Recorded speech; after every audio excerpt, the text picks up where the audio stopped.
disappointment too if AD did that shit. Welcome to the panel. As you know, it was a historic night last night in the National Basketball Association opening night 2024-2025 season, and history was made in both games. But let's start with the first game, y'all. Hello, Chilltown. In effect, what up? Talk your shit, Joe. Talk your shit. No, we're not doing that. Nope. Oh, we're not front runners. This is what we're not doing. What we're not doing is we're not overreacting over one game. No, we're not going to do that. 98% true shooting. 98% sure, 100%. And the reason why I'm not overreacting because I know that the 2 for 13, 11 for 27 game is coming. I know that, and I know that the 6 for 18 game is coming. I know that. So I'm not going to overreact after one game. However. I did see him get busy last night, and I did see him go after Mikal Bridges. I told you this yesterday, Ron, and I told you this yesterday morning. I told you this last night. I don't care who you run with, even if you get bigger guys with you. At the end of the day, I know you. And he's looking at Mikal Bridges going, this guy can't cover me.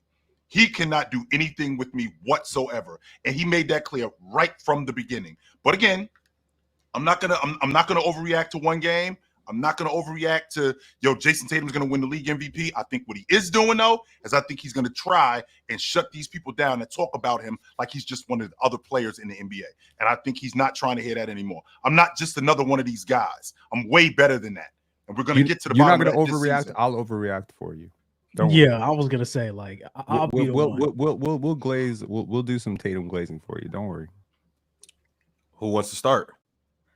Before we get into that, in case you missed the game last night, the Boston Celtics absolutely dismantled, disassembled, and disassociated the New York Knicks from the NBA. They beat them 132-109, but the score doesn't necessarily tell the full tale. No. They laid them out. Yep. I'll start this, Ron. Sure. So okay. All right, fine. I'm in the ring. Let me get my gloves on. Here it is. All right. So last night, he wanted to do it too, right? He was trying to be mature. Talk your shit, man. So last night, I want to start the conversation with what I saw him reading defenses and how his ability to pass just looked so much better than it did in the past. Him firing the ball to connect the baseline, not just firing the ball to connect, him getting the ball to Al Horford in mismatches, him being a better playmaker. That's enhancing his game. I'm not even talking about him getting on mismatches with Mikal Bridges and going one-on-one and using the weekend, which you said that he didn't have. Not only the weekend that you said he didn't have, the fact that he can't shoot the basketball, how aggressive he was last night right from the beginning to shut all you goofies up out there that I am the real deal. And this goofy-ass Knick team that's in front of me right now, this dude that y'all say can cover me, he can't. He can't do anything with me. And he proved that last night. I think they did a great job of spacing out the Knicks.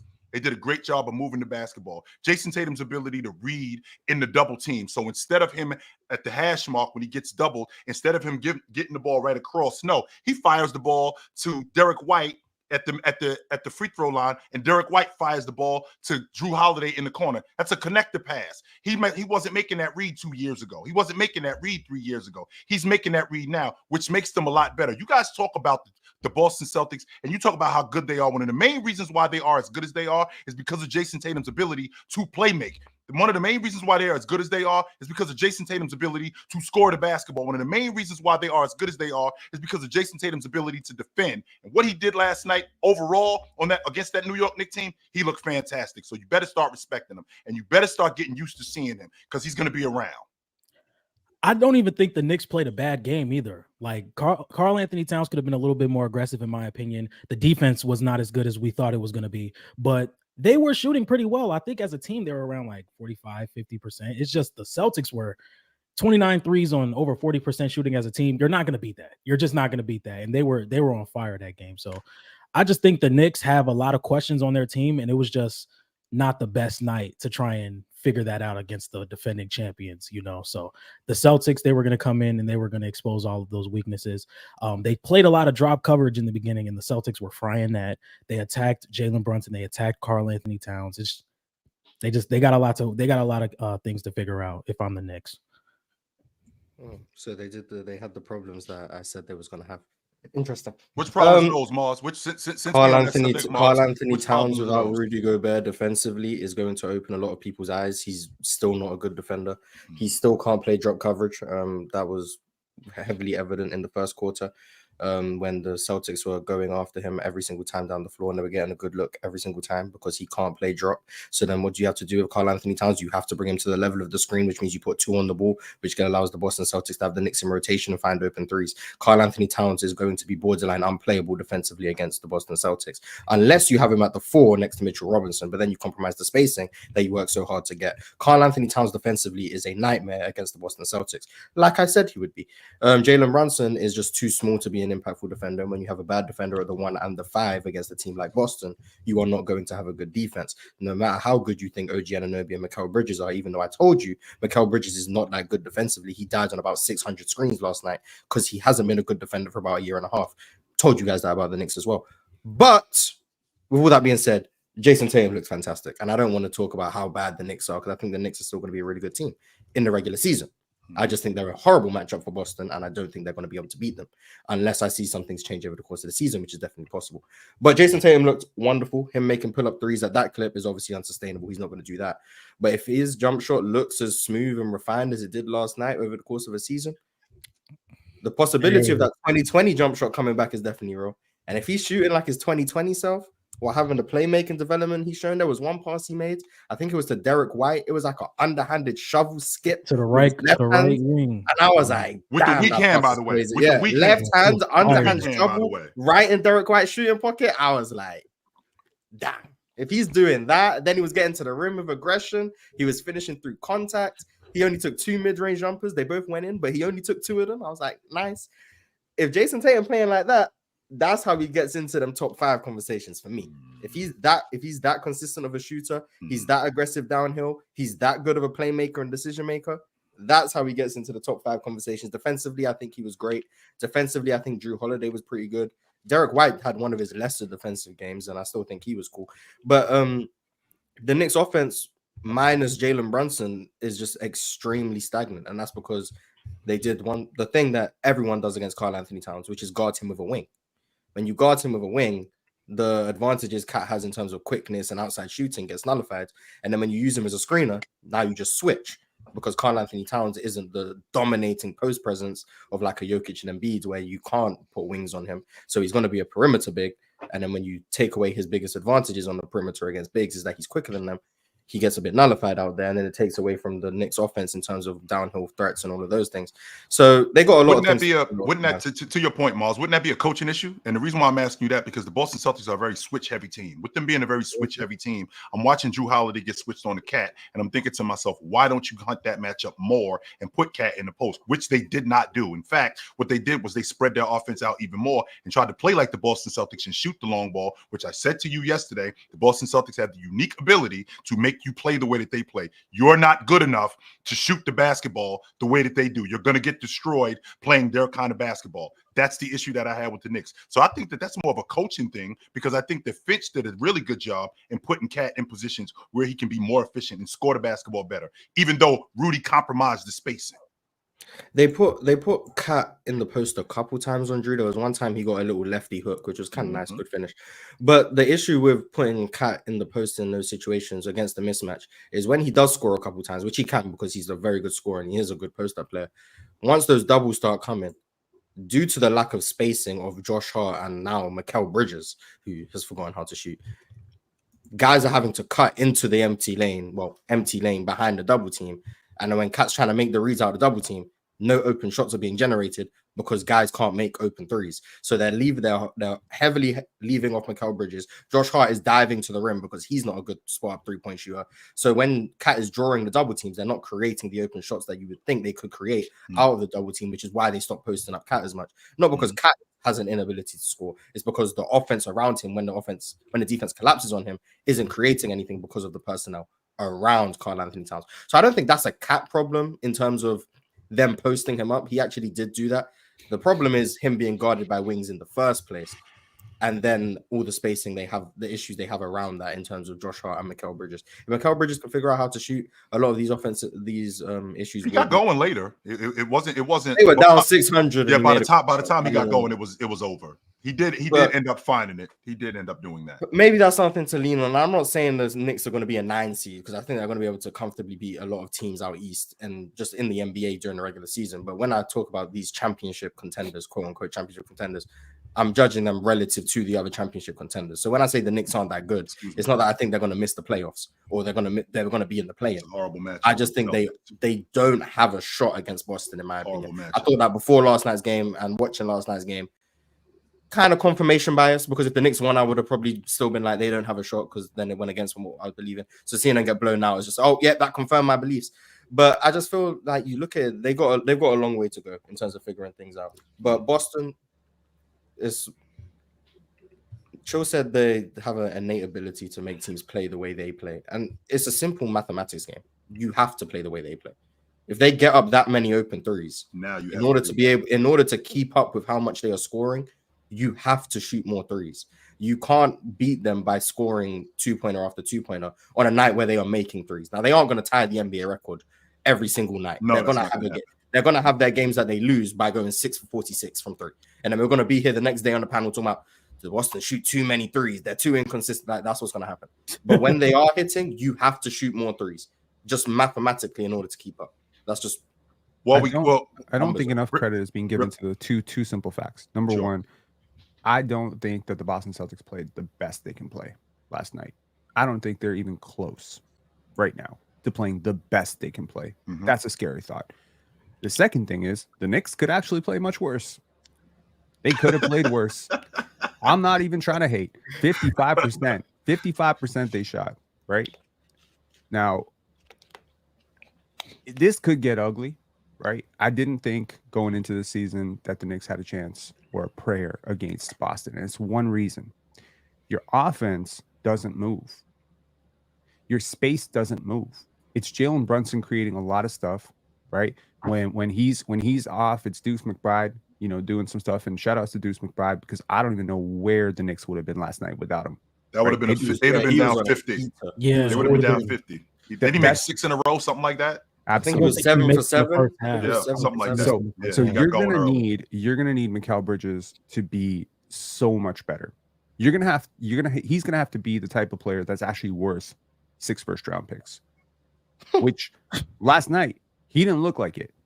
Last night, I want to know when Knicks fans are trying to pack his bags to send him back to Brooklyn. By Christmas. I'm telling you this right now, Penn. They did it. When they saw that jump shot, they were ready to send him back. I'm telling you, I know the Knicks fans. I know the metropolitan area, Penn. I'm telling you right now, if this continues, if they're a 500 team by Christmas, it's time to move on from Mikal. I'm telling you. Well, that's the issue. You gave up so much to get him, and now he's going to have to do some variation of what we saw at the early parts of his Brooklyn career, which is he's going to have to take the load off of Brunson to make that offense a little bit more dynamic. Then you're going to have some of your role players actually contribute to positive spacing, but not the 90s spacing that we were used to with that Orlando Magic team that went to the finals, where, you got a corner shooter standing on the corner, or what the Spurs did with Bruce Bowen. Mm-hmm. Offenses and defenses are too complicated right now. And when you go up against a team like the Boston Celtics and they really want to clamp down, you're not going to shoot 55%. You're going to shoot 38%. And now how are you going to win? Because you can't generate enough offense. I think the takeaway from last night was I saw 2 teams with legit top 10 guys go up against 2 teams without legit top 10 guys. And how much stress that puts on your defense. When Karl-Anthony Towns gets a Jrue Holiday into the post, at what point do the Celtics panic? At what point does the rotation come? At what point do the Celtics have to send a double team? They don't send a double team. Mm-hmm. They barely threaten to send a double team with Al Horford. But when Jason Tatum is coming off that screen, your entire defense is lost. When they set that Spain pick and roll, I saw Karl-Anthony Towns could have been on another planet. And to those people saying, but damn, Karl-Anthony Towns. Yo, did you see Julius Randle's defense last night? We're going to get to that. We are going to get to that. Trust to believe. Really, you could look at this trade as I'll take your problem for my problem. And in a lot of ways, you could make an argument both teams got worse. They looked bad last night. But One thing let me be a voice of reason here for a second as well. It is relevant that the Celtics have brought back 13 players from their championship team. It is very the whole relevant. crew. We got the whole crew back. Pretty much the whole crew and two dudes. Okay. Yep. So it does make sense that the Knicks, who are implementing two very big parts of their offense, are probably not going to be clicking on opening night. It just so happens you're on national television, it's opening night, and by the way, you're going up against the best team in your conference. So you might look really bad, right? You might look really bad. Mitchell Robinson's not there. Let's see what the Knicks look like around Christmas time. Mm-hmm. I have a feeling this team's going to be better. I think they could be as high as the second best team. And OG is going to have to be a hell of a lot better. They're going to have to be way more connected defensively. And Tibbs is going to have to find a role for Karl-Anthony Towns that does not make him look as bad as he did last night. But I do think that you're going to need more than Jalen Brunson. You're going to need Mikal Bridges is a swing factor for me, for sure. Because Karl-Anthony Towns, he's going to do what he's going to do. He's going to do what he's going to do. You can put a guard on him, and he's not going to be able to do very much. You put a big wing on him, it's going to nullify some of that stuff, right? But Mikal Bridges has to be that secondary playmaker, that second star for Jalen Brunson. And I think that's the vision they had in their head when they made this trade, that they got to have that type of effort from him. And then defensively, you got to get that massive two-way potential from Josh Hart. There's no way you can be before the Celtics missed 13 straight threes, they were shooting 61% from three. They had made 29 threes and they were shooting 61%. It's like, are you That's insane, yo. That is ridiculous. Not beating that. So Not beating that. yeah, man. To your point, when you talk about shooting the long ball, I mean, this is what I have to stop doing with when you're talking about the Celtics. What I have to stop doing is I have to stop expecting them to be something else. There's a reason why they were the number one team in the league last year in three-point attempts. They were the number one team last year in the league in three-pointers made. They were the number one team last year in three-point percentage. This is who they are. I do want them to play in between more. I want them to play on the block more. But ultimately, this is who they are. And it won them the NBA championship.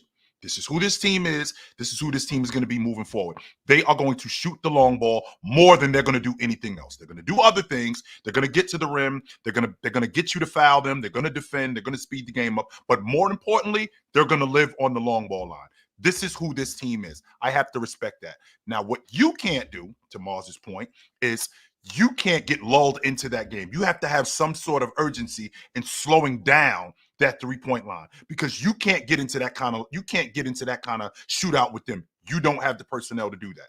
When I think about the other teams in the Eastern Conference, particularly the Knicks, you don't have the personnel to get into that kind of game with them. They're going to destroy you.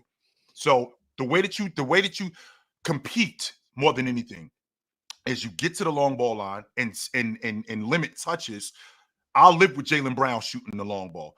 I'm going to have Jason Tatum have difficult nights and make it as difficult as possible on him. The spacing that the Boston Celtics create, you're going to have to live with somebody shooting the long ball. Am I more comfortable with Al Horford shooting threes than I am Jason Tatum and Drew Holiday? I am. I'll live with him shooting threes. The problem that I have with the Knicks is that they didn't take advantage more of the mismatches because of how switch heavy the Celtics are. Was it me last night, or did OG Anunoby look slow? Maybe I'm not seeing it. He looked slow last night. Great. He didn't look. And I don't even mean his game, Moss. I'm not even talking about his game. He didn't look like. He just looked slow. We've seen championship hangovers in the past, right? Sure.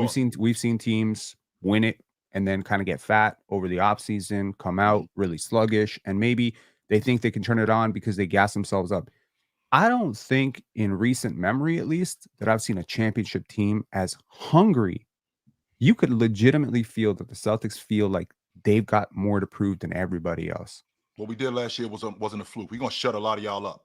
But that's impressive. Yeah. And I said it on a previous panel where I've never seen a player enjoy so much team success and get maligned and underrated so much as an individual as Jason Tatum, where he wins a championship and a gold medal. And because of the context of Jaylen Brown won the finals MVP, Jaylen Brown won Eastern Conference MVP. Everyone's talking shit about him, saying what's wrong with his jumper. He can't shoot. He's not top 5. And then he gets benched by Steve Kerr. Jaylen Brown gets snubbed by Team USA, which I supported, but whatever. So these two are coming out like Oh, like they're coming out like they lost the finals.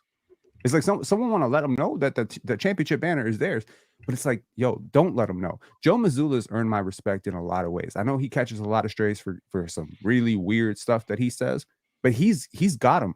He's got them on that mental stuff, right? Like that thing that Oh, we lost him. The NBA is finally back. The new season means new ways to get into action at DraftKings Sportsbook, an official sports betting partner of the NBA. Who's draining threes from behind the arc? Who's crashing the boards and grabbing rebounds? Get behind your favorite players, sports bets and props that you can make on DraftKings, the home of the NBA player props. First time? Are you a new DraftKings customer?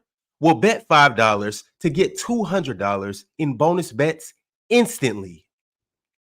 Every point counts with DraftKings Sportsbooks. Download the DraftKings Sportsbook app and use code Players Choice. That's code Players Choice in all caps for new customers to get $200 in bonus bets when you bet just $5. Only on DraftKings, baby. The crown is yours.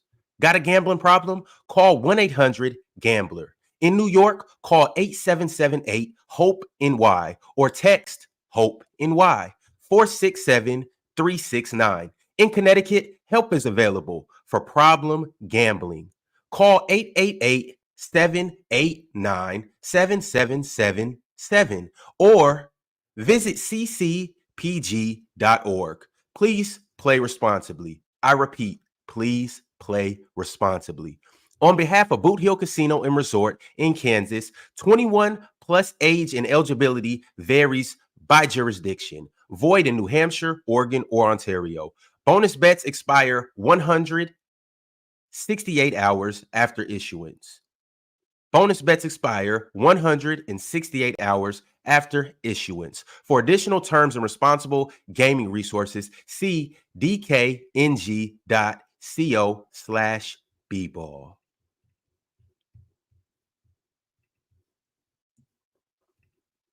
Anyways, let's get back into some of these super chats. Yo, Mars, it was some early super chats that I wasn't able to star. Can you pull those up? I think Alan L had dropped some very early on in the show. Mm-hmm. Shout out to DraftKings. Well, bear with me if you want to read the other ones while I find them. Mm-hmm. And if you can't find it, I got it. It just won't come up on the screen. I'll find it. Mm-hmm. Mind Goblin said, today I was having a bad day. Then I remembered the Raptors are trash, and my day instantly got better. And yeah, Tatum played good for a third option. I'm making it my business to watch the Cavs Raptors tonight. They should be starred. Mm-hmm. No RJ Barrett, no Bruce Brown, no Kelly Olynyk, no Jacoby Walter. What? Yeah. All injured. We just starting. What the hell? What's wrong with these guys? That's why I won't be watching the Bucks either. I won't be shoulder watching injury, back injury, surgery. So it's all good. It's all good. You can watch the Rockets and the Hornets tonight. I'm not watching. It's going to be quickly Barnes and hopefully some. I am going to watch. I'm going to peek my head in on the Rockets game, but not because you told me to, Mars. No Mark Williams. League Pass got the end of NFL Sunday ticket thing now. You can watch 4 at a time. It's beautiful. Oh my goodness, man! This makes me nuts, yo. I mean, we just there you go. Alan L said all-time levels of cope from Ron and Chill last night. Dub playback screen. I don't even know what that means. You mean cat? We gonna get. Are we gonna get into that? Because we definitely have you and me. We gonna get into that game. We gonna get you and me got something to say. In case y'all forgot, playback is back, and if you missed it last night, it was an all-time entertaining game. More so for things off the court and in the chat than in the actual game, but we'll talk about both. Last night we had a good time on playback. We may or may not be back on playback tonight, but we are officially back on playback indefinitely. So happy to be back. We'll see you guys there. Mm-hmm. Mind Goblin said, I predict Tatum winning MVP this season, but it will be a pity MVP. Like the Embiid MVP. They will overcompensate for him not winning the finals MVP, and the voters will be guilt-shamed into giving him this. Hater. That's all I can say about that. Hater. I don't think Embiid's was a pity MVP. And if Jason Tatum is playing at, obviously not this level, let's be realistic. But if Jason Tatum is playing at a level where he's making jump shots, he's making great reads, and he's playing like a top 5 player, he'll be well deserving of the MVP, especially assuming Boston are the best team in the league, which they probably will be. He'll be very well deserving. I just didn't foresee what I saw yesterday, but I'm here for it. I ain't gonna. I got a question. What exactly? And I thought the Joker should have won the league MVP that year. But what exactly, in your estimation, is a pity league MVP? When I think about, what Joel Embiid did that year, what exactly does pity MVP mean? Because when I think about pity, I mean fine here. That's what they think. That's pretty much it. That's pretty much it. You cry about it. You cry about it. You go on podcasts about it. You completely, you tweet about it. Right. You get a whole bunch of your media friends to cry conspiracy about it. Sure. You act like everybody hates you, even though people have been voting you for years. Right. You create some sort of political agenda, like it's about race, gender, sexuality, or something. Sure. And then people are just like, okay, here, that's a pity MVP. Even though he played to the level to deserve the league MVP, did he not lead the league? We're talking Embiid? We're talking Embiid? No, he did not. 100% he did. No, he did not. Come on. Yo, 100%. It's embarrassing. It's embarrassing. He played at the MVP level. Are we honestly sitting here saying that if we got a guy in did Luka play at a league MVP level this season that just passed? Okay, if you're gonna have 4 guys play at a league that's a MVP yes or no level, question, Penn. Did Luka play at an MVP level? But So there with can Luka only be playing at one. an MVP, There can only be one. okay, there can only be one. No question about that. The differentiating factor is going to be team success, individual success, individual achievements. So it's possible to have a season where you got 4 or 5 MVP candidates. There's also possible to have 2, right? The league is getting better. Offense is going crazy. We got to adjust our eyes to some of these numbers and the inflation. But you see a guy doing what Luka did last year. You see a guy who did what Shea did last year. You gotta say they had MVP seasons, but you can also say Jokic had a better season than those guys, right? And also, I think the Jokic one is partially. I mean, I don't agree with Shaq that Shea should have won it. I think Jokic should have won it last year, but it was close. And I think the edge was we messed up last year. We messed up on the Jokic thing last year, so we're gonna give it to him this year. That's kind of why I think Shea's gonna win it this year, because I think they maybe feel the same way about Shea. So it's almost like you're gonna win it for the previous year. As long as you don't completely mess up the next year, you'll win it. You'll win it because they got it wrong last year. But and when Jokic, like what was the narrative in the playoffs? Joel Embiid came out, got smoked, was injured. Jokic came, won a championship. No, I get it, chill. But everybody who voted for MVP, they still watching the playoffs, right? Yes, they are. And what do you want? What do you want when you vote a guy for an MVP, and you at the league celebrate this guy and say, this is the guy, this is our man, let's imagine if Tatum, you give Tatum MVP this year and he comes out and gets smoked in the first round. Holy, you look stupid. You look dumb. With Dirk, like what happened with Dirk Nowitzki in 2000. Absolutely. Sure. That's exactly what happened with Dirk and the We Believe Warriors. So when you give Joel Embiid MVP the previous year, and it's this big controversy that Jokic is better, and then you see them both in the playoffs and you're watching. If you were on Team Embiid, you're watching. You're like, all right, there goes my MVP. Oh, he's out another game. Oh God, he's eliminated. And then you see the other guy that you were saying was an MVP carry his team to the NBA championship. So yes, you're gonna bake that into your assumptions when you're voting next year. You're gonna be like, oh yeah, last year I messed that up. So Shea's gonna win it this year. That part about him being given a pity MVP, I do have to consider what he did in terms of production. Now, I understand where you at when you talk about what you're looking at in the postseason, because in the postseason, that does matter. What you do in the postseason, whether you injured or not, what you do in the postseason does matter. And the way that they lost to the way that they ended up losing to the Celtics that year, it just looked bad. It did. It looked really bad, especially considering that they had the lead. Now we're going to move into the season, even though this is the same guy who led the league in scoring that year. I think he was almost 12 rebounds a game that year. So that 76er team, they were at the top of the East. I think they finished third. It's the same 76er team who the next year, which was last year, when Joel Embiid goes out of the lineup, they plummet to almost the bottom of the Eastern Conference playoff race because of Joel Embiid, which is what the league MVP is about, even though it has a lot to do with you being the best player in the league because the best player in the league does win the league MVP from time to time. But I'm having a difficult time considering what Joel Embiid had done that year for it to just be a pity award. You give somebody something out of pity because fine here, as opposed to a guy who actually played at that level and deserved it. It wasn't like he didn't deserve it. If that's the case, then I got to say the same thing about Michael Jordan, who complained about Michael Cooper winning the Defensive Player of the Year in 1987, bitched to everybody about it. I can't believe that this guy won the Defensive Player of the Year. So now Jordan in 1988 gets the Defensive Player of the Year. Fine, Mike, here you go. Even though everything he did that year, the 200 blocks, 200 steals, 100 blocks, that had never happened before, for him to do that, I have a difficult time with that when a guy is playing at that level. We're about to watch AD do it. We're about to watch AD do it this year. You could tell by the first game. He's like, oh, yeah, talking all that stuff about Rudy Gobert. I think he's about to do it this year. He's never going to win it, yo. He's not. I want him to. He's never going to win it. That boy AD looked nice last night. And we'll get to that game, but man. Did he look better than Chris Bosh or worse than Chris Bosh? I would say, well, relative to which season? 2008? I'm sorry. Ron, look, don't be nasty. Any Chris Bosh. Come on, man. Y'all have me roasted on IG. I'm getting like 100 notifications an hour. People telling me I'm crazy hating on Chris Bosh. It's like, no, you guys are crazy hating on AD, man. Well, no one told you to say he was closer to Claxton. No one told you to say you did say that with a straight face, too, by the way. I agree. I'll say it. Yeah, but that's why you're being called crazy. Not because you think AD's better than Chris Bosh. You could have said somebody else other than Nick Claxton. I agree. You at least could have said Miles Turner.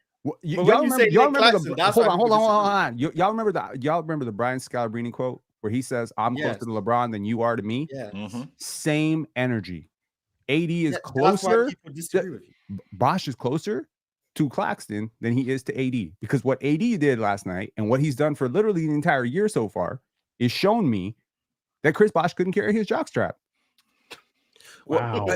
I get what you're saying, not that close. It's not that close either. But you're not going to tell me that a dude who won 3 playoff games in 7 years in the watered down Eastern Conference in the mid 2000s is close to Anthony Davis. It's not that close. Look, here's the thing: the number 1 player in the league is further from the 20th player in the league than the 20th player is from the 120th player. The number 1 player in the league is further than the 5th player in the league, or the 7th player in the league. That may be true, depending on how talented the league is. Depending on I don't agree with that. But that's the gap. A real superstar, or what AD is doing right now, is real superstar stuff. Real superstar. I agree generally. I'm just saying, when you say Nick Claxton, who people aren't watching Brooklyn. By the way, that's their problem. Maybe they should start watching. I would not wish that reality on my worst enemy. So please do not go watch Brooklyn, but do respect Nick Claxton. You can do both at the same time. Who are they playing tonight? The Hawks. I want to see Risache. Okay, Ben Simmons. So at least you have a reason. Enough with the Ben Simmons. I swear, I'm gonna climb through this computer. I'm gonna choke. I'm gonna be watching. I swear, I can't handle Ben Simmons. Ben Simmons has a nice loud 6, 8, and 6. I'm gonna be here. Triple single W's. Triple single. I'm gonna be here. What did Shaquille O'Neal say? Triple single. That's all right. Ben Simmons in Atlanta for 10, 6, and 4. I'm gonna choke Mars. I swear. Them giving Ben Simmons the 10 is not a triple single. Yeah. Ben Simmons cooking Atlanta for 10, 6, and 4. He got busy last night. I can't handle you, Mars. I can't. If he gets busy, he gets busy. Are the Bulls playing today? I need to see Lonzo too.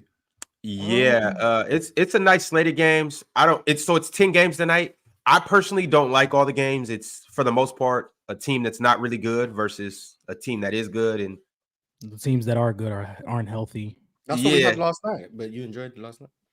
No, okay. The Bulls are playing the Pelicans. It's not terrible. That I would say that's one of the better games. But tonight's slate of games, we have the Pacers and the Pistons. We have the Cavs and the Raptors. We have the Bucks and the 76ers with no Paul George and no Embiid. No Chris Middleton. No Chris Middleton. You said Penn. You said no. No RJ. No Bruce Brown. No Kelly Olynyk. No Jacoby Walter. That's what I wanted to know. Okay. Keeping it pushing, we have, and this is actually the one game that I am looking forward to. The 2 Florida teams, the Magic and the Heat. I am going to watch that game. That's a cool game. Some extensions for the Magic. Mm-hmm. Interesting. The Nets and the Hawks. The Bulls and the Pelicans.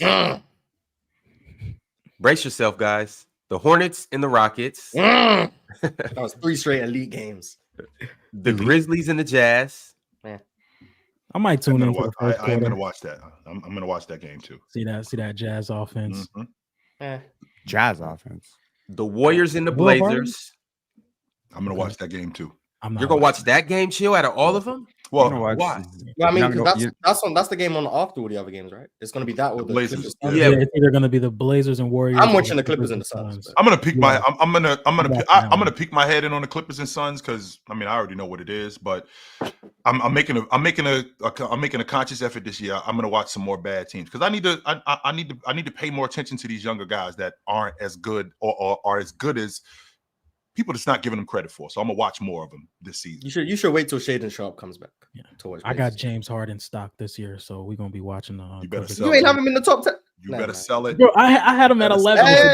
It's a deep That list. shit I is- had him at that 11. That shit is crypto money. That shit is fake money. You better sell it. That's all I'm saying to you. You can hate on James Harden. That's All cool. of these people out here talking about they about to turn the clock back and we about to see 2018, 2019 James Harden. I'm telling you, that shit is a pinto. As soon as that shit gets crashed in the back, the car's gonna blow I think up. he telling gave us you like right a solid little 22 and 9, Pinto. 24 and 10 That this shit is a season. pinto. You're giving us Pinto's something. crazy, Chill. Mm. Chill, you could at least say it's a. It used to be a Ferrari. That's what it used to be. Just went say all it's, the way it's to an a old broke down Pinto. Ferrari. That's To- what it, to u- go it, from u- a it used Ferrari- to be a Ferrari. And the reason don't- why I'm saying that is because of what they're comparing it to. I'm hearing people telling me that James Harden is going to turn back the clock and we're going to see 2018, 2019, 2020 James Harden again. Nah, man. Joe, if Harden is a Pinto, what is Ben Simmons? What's them things that you A Geo. nope. What's them things that we see in the city? Them things that you A trolley. yeah, the He's things. a shopping cart. Yeah. No, not the shopping cart. You know them things that the scooters. That's what he is. Oh, That's what he is. Jump on Oh, that. geez. Them things you see people riding through the city on. Hold on, no, Chill. Is he an electric scooter or a motor scooter? he's a manual scooter. You got to push He it an yourself. electric scooter with the battery on, like it's red right now. That motherfucker. That's what he is. You hate it. All right, cool. Say less. Mars, We gonna prove you guys wrong. We gonna prove you No, guys he is not, Mars. We wrong. Ben We- Simmons. that's Really it. on that big how Yes, many he we's is, man. can there be, Mars? Ben Simmons, Lonzo, the Rockets, OKC, Joel Embiid's knee. Joel Embiid. I'm on the Rockets train. Okay. You know how I feel about the Rockets. I'm Yeah, on that. you, I haven't you got- on I the haven't Rockets gotten train off driving the Lonzo train. train. I'm just the Yeah. passenger. I'm on the Rockets more train. than me. I'm with one of the I knees want that you're Rockets to with. I'm trade with for Ben the Simmons and left knee? Lonzo Ball, just I'm so on we that can Rockets get it trade. all Joel's on knee? team. I don't know. It might be both of I don't them know at this which point. knee. But... Oh yeah, Shaden Sharp. My fault. Shaden Sharp. It's because he's hurt right now, so I forgot about him. Shaden Sharp. He was yeah. hurt last year, Mars. What's the story with this guy, yo? He gonna be healthy once he come back from his separated shoulder. It just shoulder happened to separate. How do It you is what it is. separate your Who, shoulder? You who, like who the 21. Rockets playing tonight? Who the Rockets playing Charlotte. tonight? Hornets. Charlotte. Yeah. Are you excited to see top 5 shooting guard Jalen Green against the Charlotte Hornets? Yes. I'm gonna be Very down. I'm gonna be fancy tuned You're Superchats. nasty for that. Hey, I don't know. Hold on, Pin. We gonna get to that. I'm gonna read a couple super chats. I do want to bring that on the screen. It's a trade that I want to talk about that happened in the past. I want to weigh those out, and then we still got to talk about the Wolves game as well. The Wolves and the Lakers, that is. Mars, can you put those other super chats on the screen?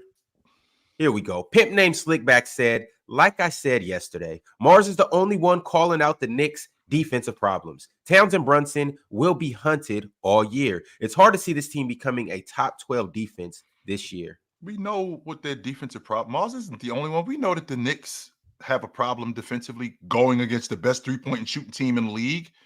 That's not news. Anybody's going to look like that when they're cracking the long ball like that. Anybody. The problem with the Knicks is that they got some personnel issues more than anything, and they ain't take advantage of mismatches as much as they could have. They didn't. I'm not Philly. Just a quick thing. They did not do a single pick and roll in the first quarter with Cat and Jalen Brunson, but as soon as Jericho Sims came in, they ran like 3. So that Hey, really upset me. Because what can Jericho Mars. Sims do outside of road to the rim? You got a point. but If I would he's just out like to there, see- like what else can he do? This is I what I'm just talking would have liked to see their 2 best offensive players being a 2-man game a little bit more. We didn't see that. We didn't see that as much. It was That- Cat post up on Drew, take a little bit too long to make your decision whether you're going to pass it out or you're going to go for your hook shot. Now we got an open shot. Now it's not going in. I just would have, and maybe they'll touch up on it more, but at first, Jalen Brunson needs to get out more threes too, but cross that bridge when the time comes. Him getting up more threes doesn't explain how, and I thought this was great coaching, the action that the Celtics run when they immediately go after Jericho Sims in the pick and roll. Immediately, as soon as he walked through the door, go after him. And he's playing drop. And there's a difference between playing drop and being completely irrelevant. Jason Tatum is coming off the screen. He's 7-8 feet away from him. He's not even close to him when Mikal Bridges is trying to get around the screen. He's not even close to him. And when he does close out on Jason Tatum is already into his shot and it's already gone by the time he closes out on him. And they did that 3 straight trips, and he can't adjust to it. He couldn't adjust to it. I'm thinking to myself, get Sims off the floor. He killing us. But they don't have any other bigs. That's the problem. But it is what it is. Precious Achua. Cowboy Bob sent through the super chat. He said, Chilltown, you were wrong. We didn't get roasted. We got scorched. Why is Sims guarding Tatum on the 3-point line? Man, I could smell the scorched earth from Boston, and I'm in New York. LOL. Go New York. Go. Yeah, it was tough, but we're not gonna. The Knicks will. I don't know who they play next, but they'll probably win that game, and then all will be well in the world, and they'll be 1-on-1, and they'll be all right. It was just a horrible first game for them. So before we move on, I want to ask you guys a question. Yep. Are you, and this is more of an overreaction or underreaction, are you more impressed by the Celtics or just dissatisfied by the Knicks? Neither. I'm lower on the Celtics than I was before the game. Them bums couldn't break the record. Like, I'm not gonna lie. Ain't no way you had 8 minutes to make a 3 and then all of a sudden you can't shoot. But Mars out there chucking threes though.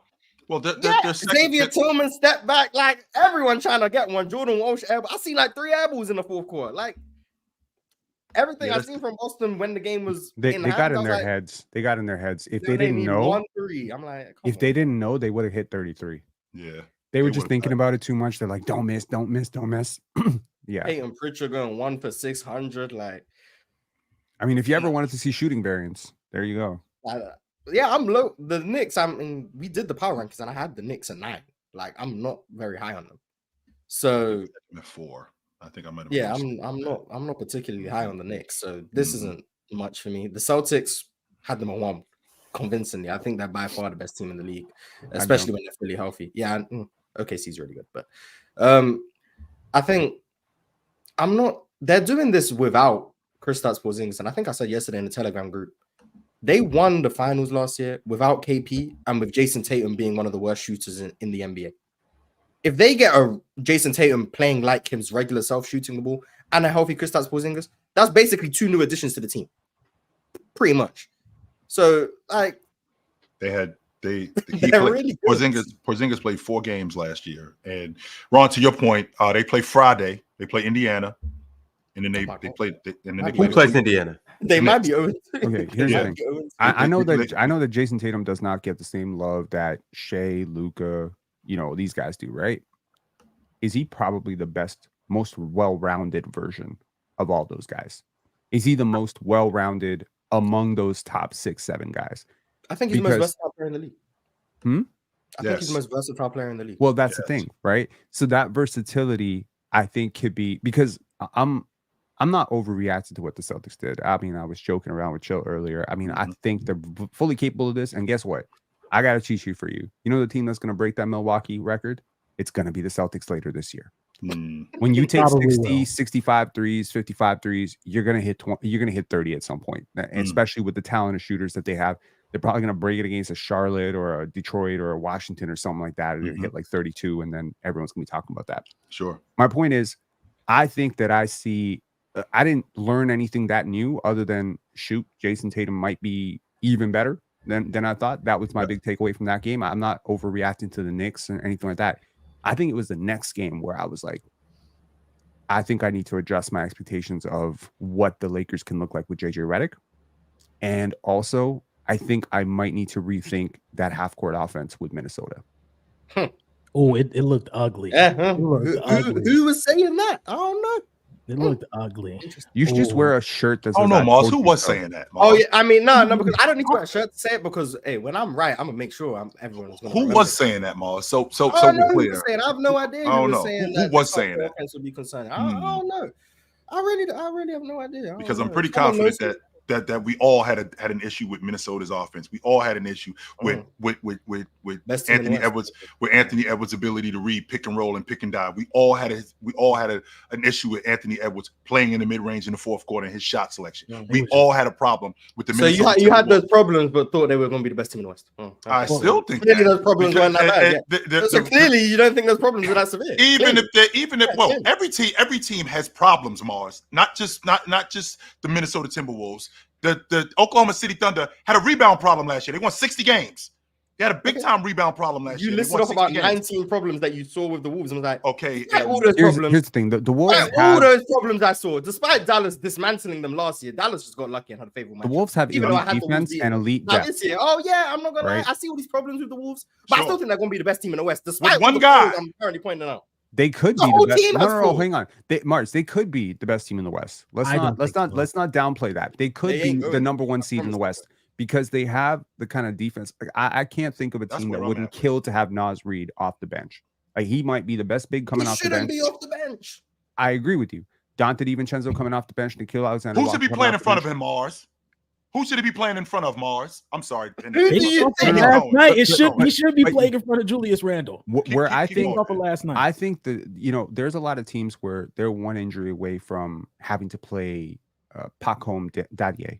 Okay, like they're one injury away from G League time. Okay, and then there's the Wolves, where I could legitimately see rotation players down to 11, 12 on their roster. They got guys like Josh Minot, guys like Leonard Miller, guys like Rob Dillingham that I legitimately feel could Terrence step in and be Terrence Shannon. The depth that team has extended themselves, like it's primed to get you through the regular season. Mm-hmm. My issue last night with what I saw was I don't trust this team against like 4 different teams in the West. I don't think I would pick them in a series against the Lakers. Regular season, they will be better than the Lakers, in my opinion. But in a series where I can scheme you, it's going to help me that the Lakers have the 2 best players on the court at all times. The depth is not that's the case with the Lakers. Me and Chill talked about this last night, though. That's the case with the Lakers with a lot of teams. It's just a matter of them on some Joel Embiid, on the same thing with Joel Embiid, Kawhi Leonard. It's just a matter of them getting there in one piece. But when you have a Luka, when you have a Jokic, when you have a Shea, you can counteract that. When you get those two, when you get those guys, maybe another team in the West doesn't have 2 of those guys, but at least they got one. They got at least one guy on that level, right? Shea, Luka, Jokic can at least carry an offense to the point where you can put a shooter and maybe Jamal Murray can get it going. The issue is the Minnesota Timberwolves don't even have one of those guys. And it is the differentiation right now between Anthony Edwards, and I think we need to pump the brakes a little bit on the Anthony Edwards hype train right now because he does not. No, we don't. No, we do. Why he's the best 2 guard in the game? No, right? He's not. Top 5 player. He's top 5 player. He's the best 2 guard in the game. He's top 10 player. So he's not a top 10 player in the NBA? No, he's not. He's not better than Anthony Davis at basketball? He's not Mike? He's not. He's not. And I heard Candace Parker last night. There's a sizable guy. And let's be real. This is not a slander on Anthony Edwards. It's not. He's 22, 23 years old, and you're not supposed to be great at basketball when you're 23 years old. And it does not help that they are able to double team him because he's playing with a lot of non-shooters. Jaden McDaniels can't shoot to save his life sometimes. Okay, Rudy Gobert is what Rudy Gobert is. But if you are Anthony Edwards, I'm done hearing he don't got no help. You got plenty of help. You need to learn to use your help as well because Rudy Gobert may not be your definition of a skilled basketball player offensively, but he can catch and dunk. He can catch and dunk. And when Naz Reid is coming off the pick and roll, he's finding Rudy Gobert slicing down. No one's denied that, show. Don't look at the camera like anyone's ever said anything else. But that's my point. But Anthony Edwards, 27 points on 25 shots, 4 turnovers, 3 assists. That's not my definition of efficient superstar basketball. Now, to the people who are out there looking at just their fantasy basketball and their parlays, they're gonna be like, Anthony Edwards had 27 points. What the rest of these bums do? That's the way they're thinking about the game. I'm thinking you're managing possessions and you're not a good game manager. You're generating offense, but it's not efficient offense. Is Mike Conley gonna go 0 for 5 from 3 most nights? No. Okay, but look at the quality of threes. You just stand in the corner. It's not like you're Yeah, not putting their any offense was pressure. bad last night. It's And like and the- to your point, Penn, they have floor spaces. Like Mike Conley can space the floor. You cannot Reed run. can't- You cannot run a good offense without a elite reader of the court. Like you need court mapping. That's the When you problem. try to run an offense with Anthony Edwards or Paolo Banchero or Cade Cunningham or literally any one of these guys that are not elite at mapping the floor, and you're going to run heliocentric type of offense, you're going to struggle because you're not going to generate great looks. Lonzo. I said go trade for Lonzo. Yeah, Go don't- get Lonzo. Leave Lonzo out. Lonzo Go doesn't get deserve. Lonzo involved. Leave Lonzo. Lonzo He can out. do It's it. not in Lonzo this does not conversation. deserve No. to have to play with Julius Go Randle. get He's not in this Lonzo, conversation. man. You- Go He doesn't get deserve No, that. Lonzo no, does not absolutely deserve that. not. Send someone else there. No, Lonzo. Lonzo. But Lonzo- to Go ahead. go ahead, Jay. I'm sorry. I don't know, man. I think you should go get Lonzo, but beside that, I'm not gonna push that. I'm not gonna push that any further. It's just I think the offense looked a lot better with Naz Reid and Dante DiVincenzo on the floor because when we looked at them playing off ball, when we looked at Jaden McDaniels off ball, we looked at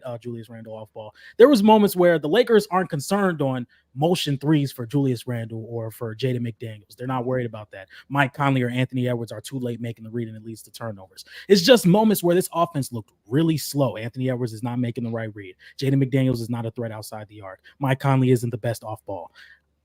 There's just moments where I think Dante DiVincenzo being a starter, Naz Reid being a starter, it opens up so much for this offense because you have to be stuck to them. You have to be stuck to them as soon as they get the ball off the catch. You have to put a hand in their face. And I think it opens up way more for Anthony Edwards. And I think the offense looked the best when those two were on the floor instead of Mike Conley and Julius Randle. I just think it looked better. So what I'm not going to do is we just right quick, I'm chill. sorry. In case you missed the game last night, the Lakers beat the Timberwolves 110-103. JJ Redick and the Lakers, they got off to a winning start this season. After beating the new look Timberwolves. Obviously, we know Julius Randle's over there, Dante DiVincenzo. AD dominated the game and the paint, quite frankly, with 36 points, 16 rebounds, 3 blocks. He was easily the best player in the game last night. He also closed the game with it being tight in the fourth quarter. He scored or assisted on the last 13 of the last 15 of the Lakers' points. LeBron also chimed in with 16 points. Wasn't necessarily his best game, as we all know, but hey, he scored 16 and they won. Rui also had a good game. Rui Hachimura, he had 18 points. On the other end, as mentioned, Ant carried a lot of the scoring load for the Wolves. He had 27 points. Rudy Gobert chimed in with 13 points, 14 rebounds after he just signed his extension. I'm assuming we'll get to that. Julius Randle also had 16 points, 9 rebounds, but don't let that box score fool you. Don't. Yeah, it was struggles on his end as well. Let that box score fool you. And also, he was Julius. But before we go any further and talk about Julius or Rudy Gobert or the Lakers and whatnot, let's talk about the history that was made in last night's game. Feast your eyes on the screen. Oh, never mind, not that history. Okay, sorry. As we can see, LeBron and Bronny did get an opportunity to play together last night. Bronny played 2 minutes and 41 seconds. This is it. How can you? This is really cool. It is, Mars. It is It really is. It really is. It just is. Oh yeah, that's good. Nice one. Ron, Nice what one. are you doing, bro? Good work, man. Good work, good work. What are you doing, Ron? We've seen it, y'all. But yeah, I think it's really cool. I mean, I know people are hating nepotism. He's not good enough. I get it. I don't, Mars. I don't get it. No, I get it. I get like. I mean, don't. if it wasn't LeBron, I'm sure people wouldn't care as much. But I get it. Like he's very clearly not an NBA level player right now. But it's still really cool. I'm gonna be honest. It's still really cool seeing a father-son duo on the court at the same time. When Bron made that pass to Bronny for the 3, I knew Bronny was gonna miss. Like everyone knew Bronny was gonna miss. But all of us, no matter how much we may be hating on the situation, all of us wanted the shot to go in. It was really, really cool to see. And when Bronny nearly got that putback, Rudy Gobert ruining the fun, putting it off the glass. That was such crazy. A hater. That was crazy hate. A hater. I'm sorry, that's just really cool. Then you hear Bron talking to him on the bench, like it was just cool. Like, I think it's really cool seeing history made like that. It's really cool. Do you remember me telling you that Bronny James is not a top 1,000 player in the world before the draft? You said 1,000 players, and you said that with a straight face too. Do you believe me now? No, I don't believe Well, that. last Dear game's God. In No. 2 minutes and No. 40 seconds? No, Yo, don't do that, bro. Come on. You ain't Yo, see him have 17 in the preseason against the Warriors? yo, Pin, we're not about to take this time to hate on Bronny. No Come one's on, my hating, man. Look, Come let on, me just bro. get them off. I don't I believe am that. sick and But tired of Pin, reverse this is what I'm saying. No, engineering it bullshit. might be 1,000 players better than Bronny, but all 1,000 of those players would have done the same thing that he did in those 2 minutes and 40 seconds. No, this is not If hate on Bronny. I Bronny like did, Bronny he James. didn't come This is in. He not the wasn't issue. throwing the ball away. He didn't look terrible. He played. He had a good defensive stop on. Who was that? Anthony Edwards. Like Yes, he he did. came in and looked Yes, all he right. did.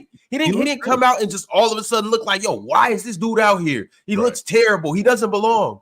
Like, What he looked like in that last preseason game is what he would have looked like when he was at USC in his sophomore year, playing against college players. That's what he would have looked like. That's the only he thing went- I have against it. Is Because he was going up against second and third unit guys, which is what he would have been going up against, the better players in the Pac-12, and that's what he would have looked like. You would have seen the growth. The problem is that he's in the NBA playing with his father, and his last name is James, so that's kind of what you expect when he's not that good. That's not to say that he's not going to get to a level at some point during his career where he's at minimum respectable.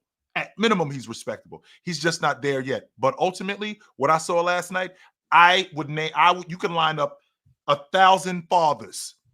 How many of them wouldn't do that? Because I can tell you right now, if I'm 39 years old and my boy is 20 and he could possibly play in the NBA with me, sign him up today. So hold on. I'm doing that. Hold on. If You I'm agree and- with if single one. Michael Jordan, if Shaquille O'Neal, hang on, chill, family We are time. not about to start If diminishing this history. Shaquille stuff. O'Neal, Right, whose right. son was a legit prospect, Yep. right? Both of them, Yep. you can make a case. Sure. If he would have said, let's just say the primes lined up a little bit differently and he could have played with one of his sons, you think it would have been okay if Shaq had said, if you draft Sharif, I'm going to give you like a little bit knocking off the contract, and just so he could play with him. And Sharif wasn't an NBA player. Sharif is another guy who, because of various factors, I don't think he ever touched top 700, 800 players in the world. Right. Sharif better than Bronny. With that Sharif being- is better than Bronny. with Let's that be being, 100% real sure, about that. Okay. So With- what I'm saying is I'm sick of reverse engineering events for social media. I'm sick of reverse engineering shit. When Ken Griffey Jr. and Ken Griffey played together, that's because they were both legit ball players. That's Ken legit. Griffey was a star at that point, and Ken Griffey Jr. was a megastar. Yes. I don't even mess with baseball. I know people who never even, flip it around. His father was awesome, and he was on his way out. His father was, but Ken Griffey was coming into the league. He was coming in as the future face of Major League Baseball. He was going to be awesome. Absolutely. No question about that. But to answer your question, if Sharif is coming into the game and Shaq is playing in the NBA and he's on the other side of his career, 100% Shaq is getting him on the crew. No question about it. He's getting him on the crew. Yeah. And I can tell you right now, Shaq is very much, and I know this because I know him, Shaq is very much the show it to me. I am not giving you anything. You have to show this to me. But I can tell you right now, he would have made him show it to him. He wouldn't have gotten him on the crew unless he showed it to him. And he would have got him on the crew. And if I'm telling you that Sharif was never a top 700 player in the world, then he wouldn't have been able to show it to him because he would have to beat out 6 two-way contenders to get that spot. I think Bronny showed it to Bron though. I mean, you seen Bron say, "Hey, Bronny better than some of these cats I'm seeing on League Pass right now." That's my problem with this. Is you got LeBron super fans who are gassing this dude up. We got the league restructuring the draft to make history here. And I'm saying if Bronny James was Zachary Risache, yeah, I understand why that's history. If Bronny James was Reed Shepherd, yeah, I understand why that's history. That is historical shit. Just been AJ Johnson. One of the greatest players of all time has a son who's a great basketball player and a legit top 10 player. I get it.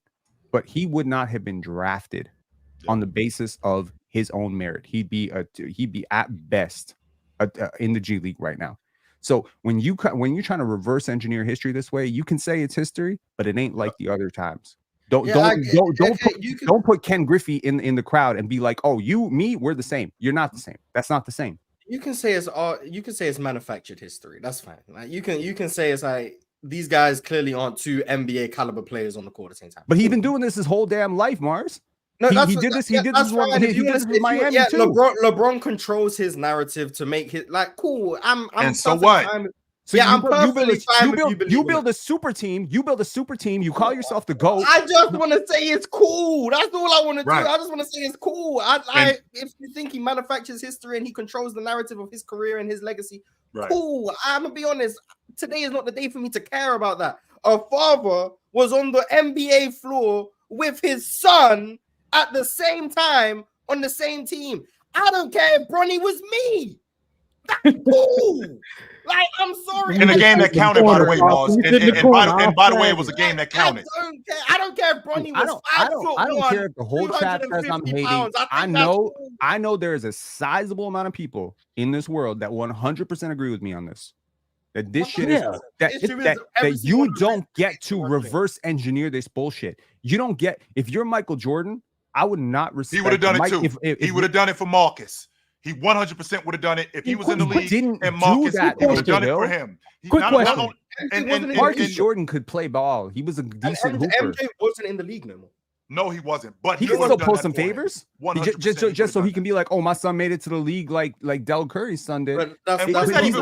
that's And not what does that history. even That's mean? not What history. does that even mean? That's not Reverse history. engineering history. Players do that all the time. It's called No, free agency. no. 100%. They do it all the time. I No, don't want to be you I don't don't get want to be a to loser. hear- So you know what I'm you- not going to do? I'm not going to stay on this team that's losing for my whole career. So, I'm not going to do that. So if Players do Michael, that all the if time. Michael That's a Jordan couple questions. had been like, hey, you know this Larry Bird dude is good. Let me go ditch these Bulls that I keep losing with. Let me go to the Sure. Boston Celtics and go win some championships He with this didn't crew. do that. Or if he had gone, Jordan tried to get I don't Bird on like the this Bulls. buddy culture where we link up and we reverse engineer it. Okay, So we're first like, and foremost, just and a that couple is references, so just a not couple true. four questions. rings. Just a couple No, I don't questions. rate your 4 rings. You went 2 for 4 in the finals with a fucking super team. With How a did we get to super that? team. How do we get to the It's the finals? same This is But- thing. but- This is the no, it's question I not. have. This is the It's question I the have. This is the same question I thing. have. But It's- Michael it's Jordan people tried are to telling get me I Larry can't Bird do in this, so Chicago. let me reverse engineer it. Well, okay. This is a quick question I have. The first question I had was, if this is Crazy. not LeBron's son, what's the chances of him actually entering the draft? Like, if He's this not isn't getting in the LeBron's draft. son, Nah. does he stay and he Zero. go back to college? So based on the things that Bronny showed us in college, if he stayed another year or two, he could have been a first-round pick. He's athletic. He can defend. He can pass. He can run in transition. He has a solid IQ. He would have stayed another year, and he probably would have went to the first round. The second question is, Probably this- 2, John. Probably 2. Yeah, But the I next, get what this you're saying. year, this year's draft coming up. I don't know if he would have gone first. okay, maybe But- yeah, right. you got a point. You got a point. 2026. Watching Division One basketball. Another question. If this is somebody else, like an older guy who doesn't get talked about, like Jeff Green. If this was Jeff Green and his son was coming to the NBA, how long Or are we his talking nephew. about this? Or his How nephew. long are we talking about this? John, We're not. you're We're not smart talking dude. about it. John, 'Cause you're it's cool to see. you are a Nah, smart dude. I'm gonna be honest. Tell me, Any how many player's college son gets basketball into the players league last with year them, were I'm better going than for it. Bronny James? How many college basketball players in college basketball lot. and high school A were better? lot. 100? Don't get me wrong. 100? But I 100? think he There has. was Is a it lot, 100? There was a lot. There was, probably there was a lot. 200? Is it 200? I don't know. There was a lot. There was a lot. Yeah, There I was a was lot. just saying, God damn, None of ours us was is- at least no- 400 no basketball one players better up than him here. last year. No one up here is saying Bronny is an NBA level player. No Thank one up God. here is saying that. Not today. Well, hold on, Y'all no, tell me I'm hating when I wait. say top Wait, 1,000. No, Bronny is an NBA level player. No, he he's might not. not be to the He caliber of is those other right guys. now. He's He's on not the right NBA now. roster and he If you're just not- played minutes last night. He's an That's my NBA level point, player, Ron. You whether know, you Ron, like it or you know, not. Ron. Whether No, you you want to don't. hate on No, LeBron this James' is legacy or genuine. not, No, whether you that's want to not hate what on the he's fact saying. that he That's should not be at what USC he's- or no, that's not, not what it he's doesn't saying. matter what you're saying, Pin. You don't He's an win NBA level field player. He championships played in the and game call last night. yourself a It's other champion. bums in the NBA. It's other bums in the NBA. Talk about them. Hate on them. No. It's other I other agree. people There's stealing money.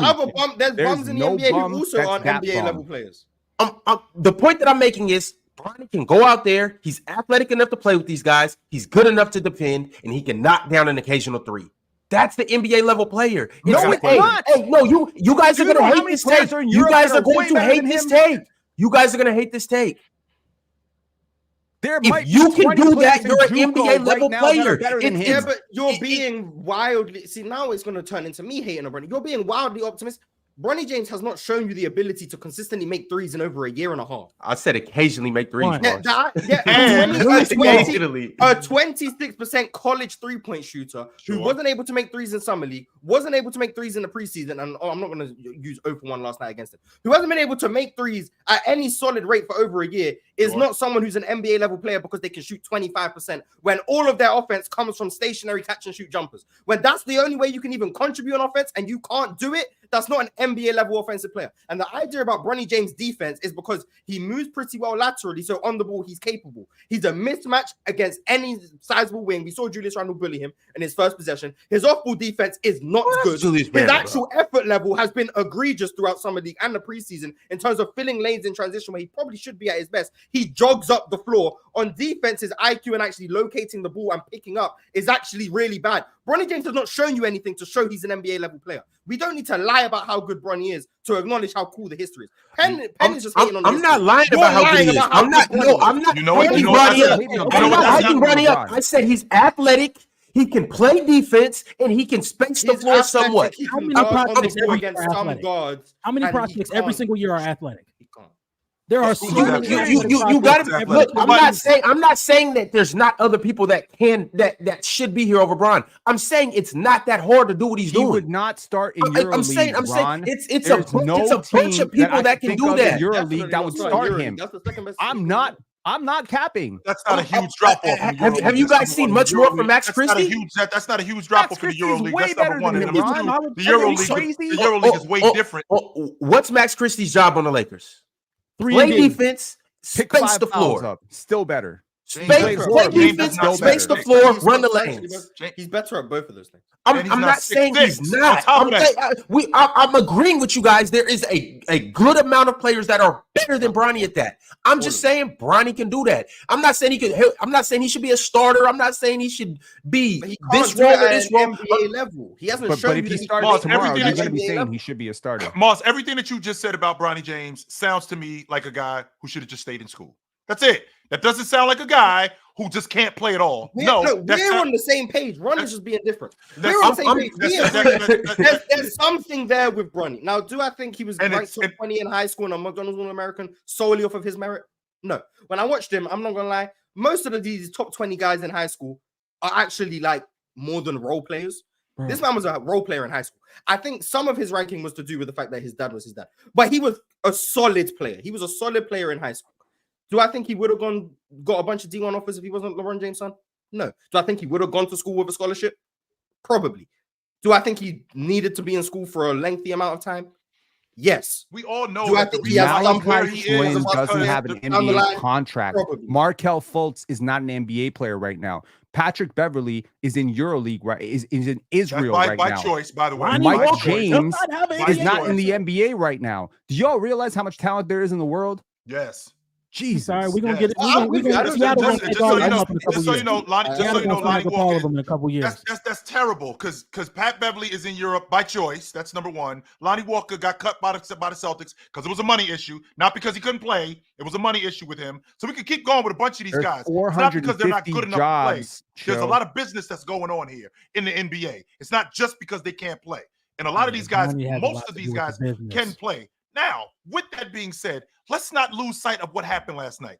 In my lifetime, I've never seen a father-son on the floor at the same time. And I don't think in my lifetime I'm going to see that again.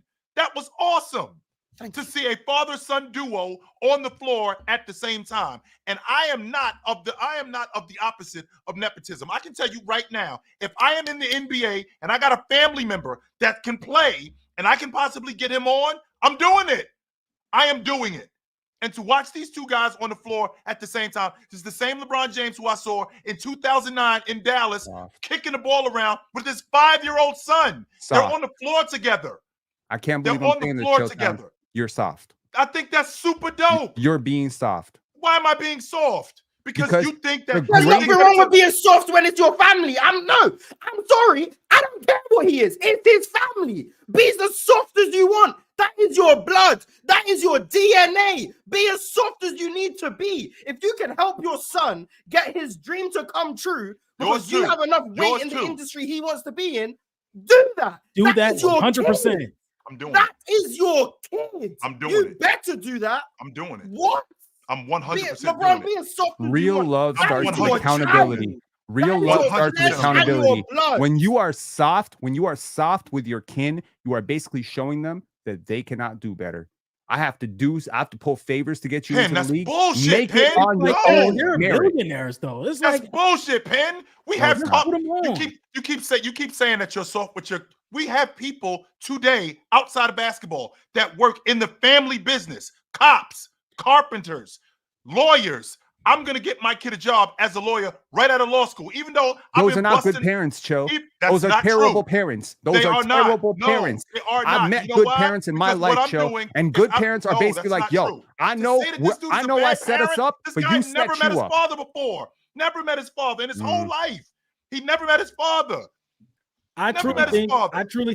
I truly think that the whole heart situation with Bronny really showed that he's really committed to trying to go to the could've NBA. quit. It's He not could've like quit. it's not He like could've Bronny gave it just up. didn't have any interest in becoming a basketball player, and Bron was just like, "Hey man, I want you to come to the NBA, like it or not, you come to play with me." Bronny's dream was to play basketball like his father. LeBron's Right. dream is to play basketball with his son. So why can't LeBron be like, okay, I'm going to bring my son to the league because I have the pull and I got the motion to do that. So now we're going to share the court together. Whether people don't like it, whether you think Bronny is not ready to be in the NBA, it's still a really cool moment. It's still really cool to see these two guys who look exactly alike, father and son, playing on the court together, seeing them Penn, check. you don't into the think game they had together. that conversation? Like, how serious are you about this? Literally, you don't think they had that? I think they had that conversation. You think that he just grabbed him by his shirt and said, "You come to the NBA with me"? No. The fact that these two guys are on the floor together, he had that conversation with him. How serious are you about this? Do you want to play basketball? there Because are I can help guys- you do that if you're serious about it. I'm not just They're going gonna to get bring you a lot together along when- if you're when- not it's gonna serious. happen this season. I'm not going to do that. When you see a G League tryout, when you see those G League tryouts for like the Mad Ants or whatever, you see dogs come out, hundreds of them, hungry to prove themselves. Okay. I would feel very differently about this Bronny James situation if he was fringe, if he was like Malachi Flynn level talent, and okay, he's a little bit undersized. But if you're an undersized guard in the NBA, you're 6'1", you must be able to shoot. There is no exception to that rule. Period. You cannot not shoot and be 6'1" in the NBA. I don't care how good you are defensively, you will be cut. There's no coach in the world that's putting you on an NBA court right now. Okay. So the truth is that yes, it is nepotism. Yes, somebody is losing a job because of it. Yes, y'all are freaking glazing a billionaire to get his vanity project off. And yeah, I'm going to come off as a hater on this. I don't have any issue with Bronny James. Seems like a really good kid. I like him a lot. Seems like he's saying all the right stuff. It's great.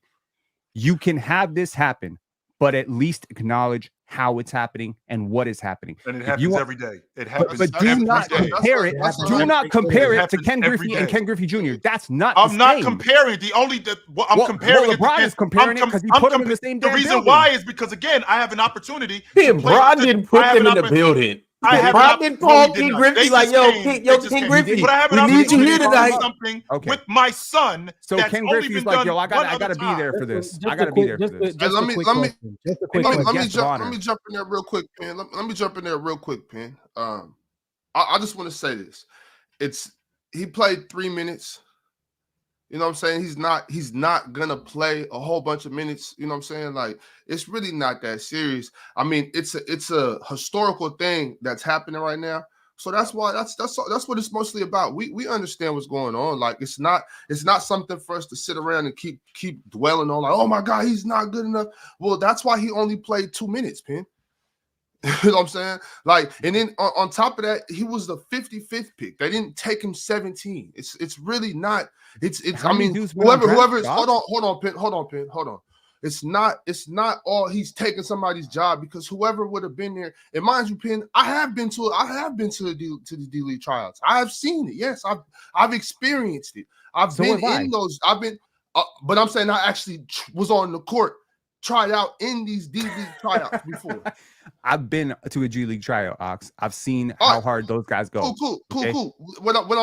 All I'm saying is they not gonna get out there and play a bunch of minutes either. So whoever you're talking about, you're stealing the job from. They're not LeBron James' son. First of all, second of all, that person is very rare. It's very rare that you pull up to a G League tryout, make that G League roster and then get called up to the NBA and then play like this fairy tale of this fairy tale of what you got going on. So thinking that he took somebody's job from one of these G League trials is not realistic. Plus, it's so historical that it's actually worth him getting on the court for 2 minutes so that we can see son and father play in the NBA. You know what this is about. It's Hollywood. You know what I'm saying? It's Hollywood. It's big business. So for those, it's kind of like, why are we dwelling on LeBron? He's not hurting nobody. Nobody got hurt. Like a 15-point game. Whoever spot that you think he took from one of these G League tryouts is probably better off going to play overseas somewhere anyway. They can actually play, develop their game. They're not going to be getting tossed around in the NBA back and forth, having to deal with LeBron James bullshit. They're probably in a better position anyway. Thank you, Bronny, for saving somebody from LeBron James bullshit. On top of that, y'all letting Penn call y'all soft for this. And Penn the same one I was talking about. If you scold your player as a coach, you got to take him to lunch after. He did say that. He 100% said that. I didn't even see. He did say that. Yes, he did. He Scold your 100% player said and that. take him to lunch? Yes. He did say we had that conversation where I get in your ass and then I come over and rub your back, and I get in your ass and then I come over and go, this is why I had to cuss you out. You just didn't even pause there, eh? You went right through it. This is why I had to scold you. This is why I had to roast you. And I'm sorry, but this is what it is. You 100%. I didn't say you gotta say 100%. sorry. I didn't say you gotta say sorry. Go find the clip. I didn't say you gotta say sorry. I said you gotta connect with your players. And I was talking about and how do you connect with your players? You connect with your players by being on their page. Honest. You connect with them like you gotta connect with your players by being honest with them. Bro, I said a coach gotta apologize to their player. Go find the clip. Don't cap. Come on. And you need to pause when you say things like that, Chilltown. What, like getting your ass? So what? If I gotta get in your ass, putting people in people's asses. Hey man, sometimes you gotta get in that ass. Sometimes you gotta do it. If I gotta get on your ass, I'll get on your ass. So what? You dudes need to be more comfortable in your manhood. Can't get in somebody's ass, Joe. Ain't no pause here. You dudes need to be more comfortable in your manhood. Yeah, when I'm up here and I'm talking to you dudes and you say something wild, yeah, I gotta get in your ass about that because that was crazy. However, now I bet y'all stop saying wild stuff. I'm comfortable enough in my manhood that I don't have to do all of that pause and logic. I don't have to do all of that pause prison logic. Get the hell out of here with that. Hey man, just I don't know, man. As a guy that's I served in the military, you know what I'm saying? In boot camp, we had to do some questionable stuff, you know what I'm saying? So I'm comfortable. Your ass? No, not like that. But I'm just saying. Why would you bring that up right now? I'm just saying, like, I'm comfortable enough with my man. We are not funny. Yo, John D, I'm not mentally prepared for your surviving the army story right now. And I'm pretty and to his point, I'm pretty sure his drill sergeant got in his ass. Yes, he did. 100% he got in your ass. 100% he did. Wait, what did I walk into, man? All right, y'all. Before we move off of this Bron and Bronny topic, Ron, I know we about to move on. I just want the same energy because we're talking about Bronny James, which was an historic moment last night, which I would actually like to praise, which I thought was pretty awesome. I want to have the same energy for guys when you talk about Cody Williams, whose brother is in the NBA right now. By the way, I want you to have the same energy for him. You realize how much better Cody Williams is than Bronny James? He's not what he's supposed to be, because he was a lottery pick. So I want you to have the same energy for guys like that. He deserved to be a lottery pick. He was an no, we not. Good... No, we are not. We are not hating on Cody Williams. No, we are not. Lord, no. You compared a 6'8" wing. You know what I compared? Do it all. Family. That's what I compared. Yeah, do it. Cody Williams is not in the NBA because his brother's in the NBA. That's not true. If you watch Cody Williams, you know that. That's not true. And J-Dub don't got the pull Bron guy. The point that I was making even if he did. They're not even on the same team. No, you earn your keep, okay? I'm sorry that y'all think I was abused as a child or something, but my parents taught me no handouts, okay? You earn your money, you earn your way. There's no handouts here. No, and I'm not because of it. Nobody earns anything by themselves. They get help from somebody. Oh, that's a fact. That's a fact. Oh, no, you can get help. No handouts, though. And if you I can get help, no handouts. From somebody in my family, hell yes, I'm doing that. I'll show you how to clean your room. I ain't cleaning it for you. I'll show you how to make money. I ain't giving you money. That's different, though. That's help. Last I checked, LeBron James is not playing for Bronny James. He showed him how to play basketball. You got to put the work in. He could have quit after this heart issue. He could have said, you know what, Dad, this ain't for me. I'm good. Sure. No. Instead, what did he do? I got back up and he got back on the floor and he's getting better. 100% he did that. That's not a handout. That's somebody that's showing you that I'm serious about doing that. And that's Pops going, this is my reputation on the line, and I recognize how good this kid wants to be, so I'm going to get behind him. That's what that shows me. All right, y'all. I'm about to play this as we conclude on the Bron and Bronny subject. This was a post-game interview. Bron had some things to say.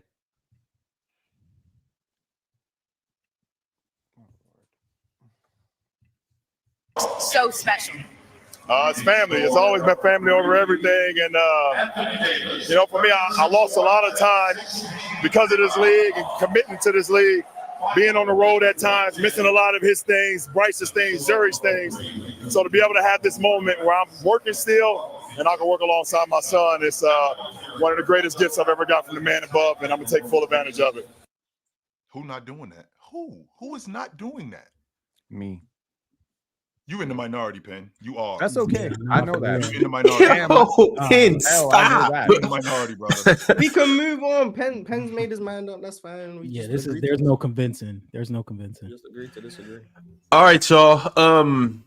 We got super chats to get into, but before we do that, I feel like it is something that's lingering in this room that must be addressed. Yep. We must talk about the toughness. Yes, Mars. Let's get to the toughness. Let's Let's talk get about to it. toughness. And also, too, I want to talk about the Minnesota Timberwolves offense and team as a whole. And also, Rudy Gobert did just sign a 3-year extension, 3 years, $110 million. But how does that look alongside Julius Randle and Anthony Edwards? So how long is Julius Randle ain't going to be there in 2 years. How long is Rudy tied down for now? Like, when does this bring him up to? So the player option was declined. It was a $46 million player option. He signs a 110-3. So basically, he gives them a discount, but he also gets a player option on that 3rd year, which is crazy terrible. So it gives Rudy a total of $153 million over 4 years. So he's essentially tied down till 2028. Mm-hmm. And how old will he be? 34, 35? He's 31 now. So he'd be 36. He's 32 now. Oh, he's 32. I'm sorry. Sure. Oh, so goodbye. He was 31. All right. Interesting. I get it. Best defender in the league in the regular season for a while. Well, up there anyway. Mm-hmm. If they feel he's the pillar to their defense and that's their identity, you want to tie him down. Do I think it's a risky contract considering the age and stuff? Yes. But I understand why they took the risk. Now, Julius Randle, man. I think they're that contract. We're gonna get to Julius Randle in a second. That contract. So over the next 4 years, what are we looking at with that deal? Like 33. Now, so over the next 4 years, that $33 million. That's not going to look near right. 37. Yeah. So like $33 million a year. That $33 million over the next 4 years is not going to look as bad as it looks right now currently to a lot of you guys, because again, we got Anthony Davis at the last year of his deal making $70 million.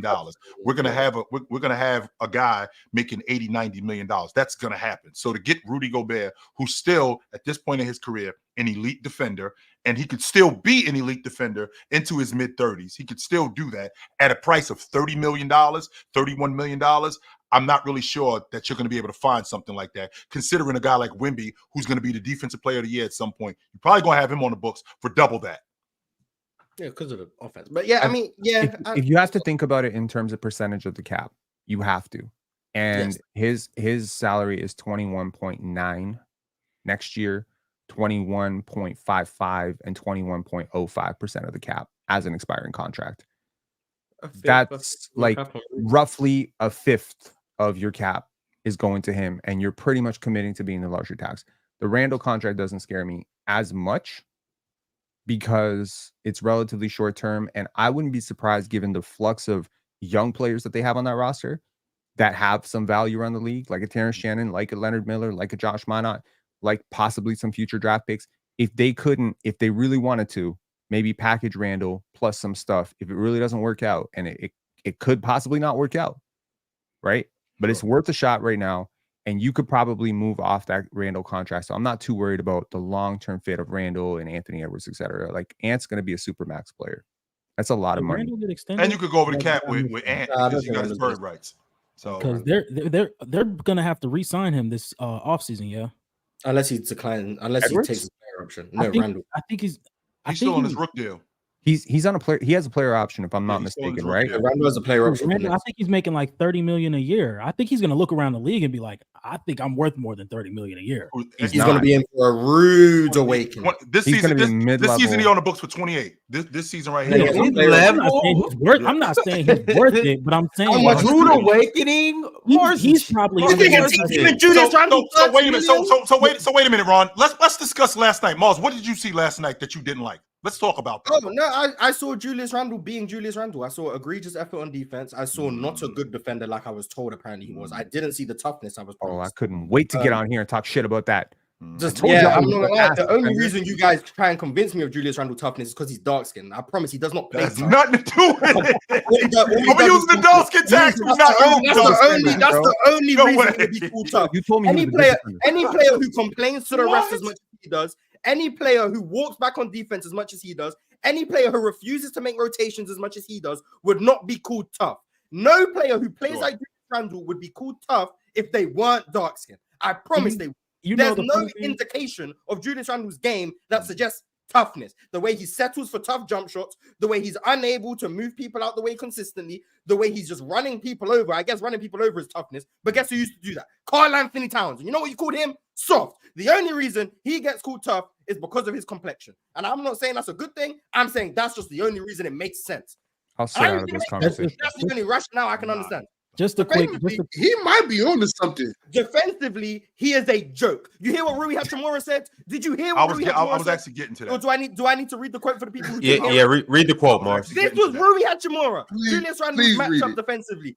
We talked about Julius Randle. He sometimes is just standing around and stuff. So I knew if I was a screener and in the corner, I could get to the rim. He knows he's a bum. That man don't play defense. He hasn't played defense the whole time he's been on the Knicks. I've been trying to tell people this 25 and 10 is fake. This toughness is fake. He can't do anything at a championship level for a team that's trying to compete. He's a negative on defense. This playmaking you seem to love because he can pass out of the post. Are we taking Rui But that- Hachimura defensive quotes right now after what Michael Porter Jr. did to him? Yes, For real? No, That was Rui- one no, bad Rui- play. Hold on, Pen. See, now- Rui is not a good Rui defender. Hachimura- John D, that Rui was just Hachimura- one game, John D. Rui Hachimura was talking about how he was able to benefit on offense because of Julius Randle's defense. That's what he said. He Fair. said, we spoke about it, him, the coaching staff, the team in that meeting, that Julius Randle is a liability. That's what he said. He's a So we watched liability. Julius Everyone Randle. but Any Chilltown Knicks knows fan that. who watched Julius Randle would tell you all he does is complain. He doesn't get back on defense. I could count double-digit occasions last night where he was walking back in transition. Austin I can Reeves, count he didn't multiple box out. occasions. He didn't Only box person I out. in can the count starting lineup that had a multiple positive occasions plus-minus, where by he's the way. getting back up Julius because he's Randle. not aware of where his matchup is. I can count multiple occasions where his team is getting killed on the glass and he's just standing around and watching it happen. I can count multiple occasions where he gets the ball on offense and is holding the ball for 5 to 6 seconds doing absolutely nothing instead of moving the ball. I remember vividly when the shot clock is running down, he hands a grenade to Mike Conley for a shot clock violation.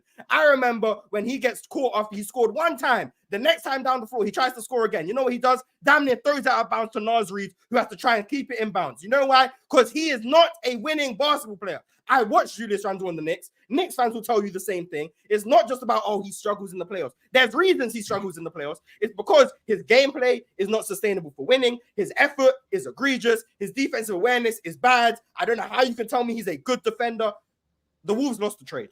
But guess what? The Knicks also lost the trade. But Julius Randle is not a winning player. I don't know how much more you need to watch of him to determine he's not a winning player. When he has a game where he has 27 and 17, I'm still going to say the same thing. Because with Julius Randle, it's never been about the box score. I don't care that he had 16 and 9 last night. I don't care when he's going to have 31 and 14 because it's not about the box score with Julius Randle. If you watch him, you see the problems. I don't know how many times I have to say it. I've been saying it since 2022 when I first got on this platform. Julius Randle is not as good as you guys think he is based on this box score. I was called a hater back then. Then I said it again in 2023. I was called a hater. Then every time he flames out in the playoffs, all of a sudden people... Everything that you just said about Julius Randle, everything, not some things or most things that you just said, everything that you just said about Julius Randle is just one thing. It has nothing to do with his game. It's just effort. That's it. Nothing else. That's all you said. Everything Nothing that you to just do said with his was game? about. So when I say it he's was a just ball effort. stopper holding the Just- ball for not 7 just seconds, All, that's all effort. it is just effort. So when That's I all it say is. he's And a I'm ball not stopper done because holding the when ball you for talk 7 about him seconds, that's defensively, effort? Or that's did you just effort. not listen? When you talk about him being That's not tough, effort. that's just effort. 100% it is. When you talk When about I his said he's ability to holding the pass, ball for that's just 7 effort. seconds every time he touches it, But he that's doesn't not hold the effort. ball for 7 seconds every time. I he touches. watched That's just it not true. happen. I watched the game last night too, Mars, and he And didn't you were hold just the, and he didn't hold ignoring the basketball. everything I was No, I saying in the wasn't chat ignoring room everything. control. What I was watching a guy who was in a system that he wasn't prepared for. I was watching a guy who was on a new team that he didn't know what he was doing. He looked lost. The effort wasn't what you thought it should be, but the He's effort been will lost, change. bro. We're not going to sit here and we're Why not would going to the act like effort this. change? We're not going to, because I'm going to He's get been better. lost That's for a why. decade. Because I'm going So where was the effort in New York last year? Why did it not I'm change? glad Where was the effort I'm in glad you brought New 2023? York He's up. been Where was the lost effort in for a 2023? decade, Chill. I'm glad you brought the New York effort up, Miles, because what we saw last year, I saw Julius Randle start the season. We shot 34% from the floor. I saw Julius Randle shoot 25% first 10 games of the season. I saw Julius Randle get off to a slow start, and then he got going. Same logic when we're here in Minnesota with him. Now he's on a new team in a new system, and he doesn't know what he's doing. I won't excuse what your whole stance is, his effort. I won't excuse that. He could be better on the glass. He was terrible on the glass last night. This is a guy who's a double-digit rebounder who should be a better rebounder than what he is. That's effort. That's not because he doesn't know how to rebound. That's not because he won't. That's just effort. Same logic with him holding the basketball. He knows where to get the basketball to. He knows who to get the basketball to. He knows when to go. He knows when not to go somewhere. That's effort. That's all that is, more than anything. Go out there and do it. More than anything. If I watch Julius Randle and I watch him get off to a slow start, like I did this season, like I did last season, all of this stuff is predicated on him being in a new system, and this is going to change. The idea that Julius Randle isn't a winning player is just not true. It's the same New York Knicks team that he was on the year that he got there. They had 5 straight 50-loss seasons, and he turned that culture around, getting on that crew, being an all-pro. By himself. And honestly, when we're talking about effort, I need the 2,000 people in here to hit like, because there's no way that y'all as lazy as Julius Randle on defense with 2,000 people in here, you got 350 likes. That's crazy. No, we got to get those up. Come on, get I like those up. that. Even if, for the sake of argument, even though it's clearly not, even if everything I was saying just came down to effort, a player with bad effort is a bad thing. I don't know what. It's not a like, winning. I could definitely question Julius Randle's skill set, and I have done in the past. I've said many times, when he drives, he can only drive left, because when he drives right, he has to take a step back jumper because he can't finish with his right hand consistently. I've also said he's too erratic on his drives, and the physicality you guys love just ends up resulting him running into cul-de-sacs, getting bailed out by double teams, and he's either having to kick it out to absolutely no one with an advantage, or he's running people over. I've also said that Julius Randle holds the ball for too long and is a ball stopper, which is not effort. It's the fact that when Julius Randle is processing the game, it takes him longer, and he is someone who likes to isolate and break down his defender and get to where he wants to go on the floor, which takes away from a half-court offense when he's clearly not the best option in the half-court. That's about his game. When I speak about Julius Randle and his over-reliance on tough shot making, something I've been talking about for years, and how when he's not that good of a shooter, relying on tough shot making as your main diet of offense is going to lead to major inefficiencies when defense can key in on you. Right. And then I've been proven right every single time in the postseason. That's not effort. That's a byproduct of his game. When I talk about Julius Randle, I talk about his game, and you just say, oh, well, it would change if he tried harder. No, it wouldn't. He's just flawed. He's flawed and doesn't try hard enough. That's a recipe for disaster. Every player in the NBA has flaws, but they also have really strong strengths, especially at the superstar level, where their strengths can outweigh their weaknesses. 100%. Julius Randle does not have strengths to a high enough degree where his clear flaws and shortcomings can I'm choking now. No, you're good. Keep can be outweighed by his strengths. He doesn't have strengths to that degree where his weaknesses can be outweighed by that, especially when his effort has been egregious for multiple years. Knicks fans will tell you that. Anyone who actually consistently watches the Knicks, and Julius Randle in particular, will tell you that. When you just watch the game with a broad scope, maybe you don't notice Julius Randle walking back on defense. When you just watch the game with a broad scope, maybe you don't watch the fact that, hey, this layup wouldn't happen if Julius Randle just slid over when he was supposed to, but instead he didn't do that. If you're not paying attention and someone keeps getting layups and it's because they keep back cutting on Julius Randle, maybe you don't realize that Julius Randle is the problem. When Julius Randle is defending a pick and roll and he's switching for no reason, Sure. and then it's late to close out on an Anthony Davis 3, maybe you don't realize that's Julius Randle's fault. When Julius Randle is meant to be playing drop coverage and he's too deep, so he gives up a wide open 3, maybe you don't realize that's Julius Randle's fault. When Julius Randle is not communicating on defense with his teammates, and now they're blowing assignments, maybe you don't realize that's Julius Randle's fault. Sure. But when you are watching him and paying attention, you realize how much of a detriment that man has been on, especially defense, but on both sides of the ball due to a lack of effort and his flaws, especially at the postseason level, which, like I keep saying, when we talk about teams like the Wolves or the Celtics or the Mavericks, these championship level teams, allegedly championship level teams, I'm not judging you based on what your record is in the regular season. Do I think the Wolves can be a solid regular season team, a good regular season team? Yes. But when they get to the postseason, in large part because of Julius Randle, in large part because of Rudy Gobert offensively, in large part because of Anthony Edwards' flaws as a decision maker, playmaker, and his willingness in those areas. All of those things are why the Timberwolves are definitely not as good as you think, but definitely not as good as the majority of people think. They have way too many flaws offensively. They are now going to be even more reliant on Rudy Gobert defensively. This team is not winning in the postseason as presently constructed, unless Julius Randle turns into someone else or Anthony Edwards turns into a playmaker that he's never shown the inclination or the capability to be. This team is too flawed offensively, and I will be shocked if Julius Randle gets a contract extension with the Timberwolves. I will be shocked if Julius Randle is on this Timberwolves team next season, unless something drastic happens. Naz Reid will be starting for this team soon. Would Brandon Ingram solve it? Would a Brandon Ingram I want to counter your point. Solve some of their playmaking issues, and Brandon Ingram solve some of their half-court scoring issues.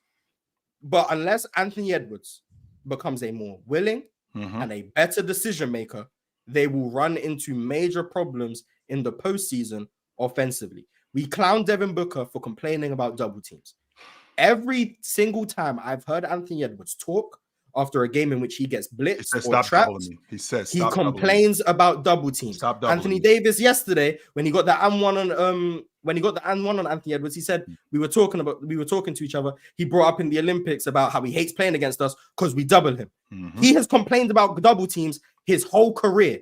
That's because he's a bad decision maker, he's a bad playmaker, and he's not a willing one. He talks about Rudy Gobert not getting the ball when he needs it.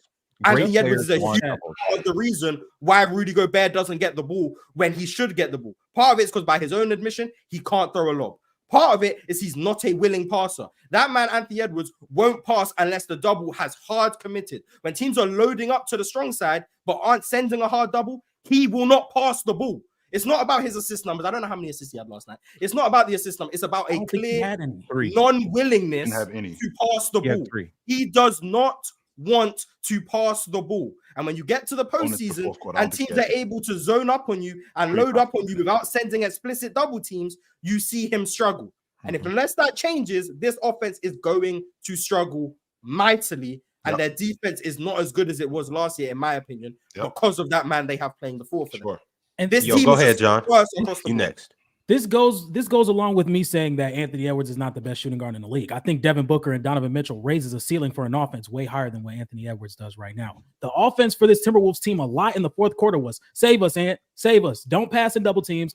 Just save us. Take a tough shot. Depend on getting to the rim. Depend on getting to the free throw line. And there was moments where Dante DiVincenzo's coming off the screen and he's open. Anthony Edwards does not swing the ball. Naz Reid is open in the corner. Anthony Edwards does not swing the ball. I think Donovan Mitchell and Devin Booker raises the ceiling for the Timberwolves so much higher, and that's one of the reasons why I would have them above Anthony Edwards. And people jump the gun so fast. There's still a lot that Anthony Edwards has to improve on.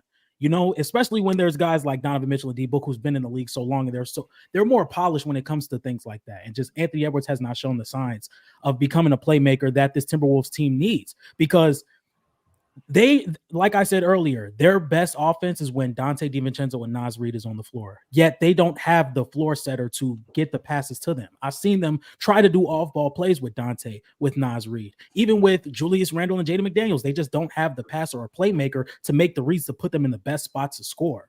And I think that's going to be a problem for the Timberwolves all season.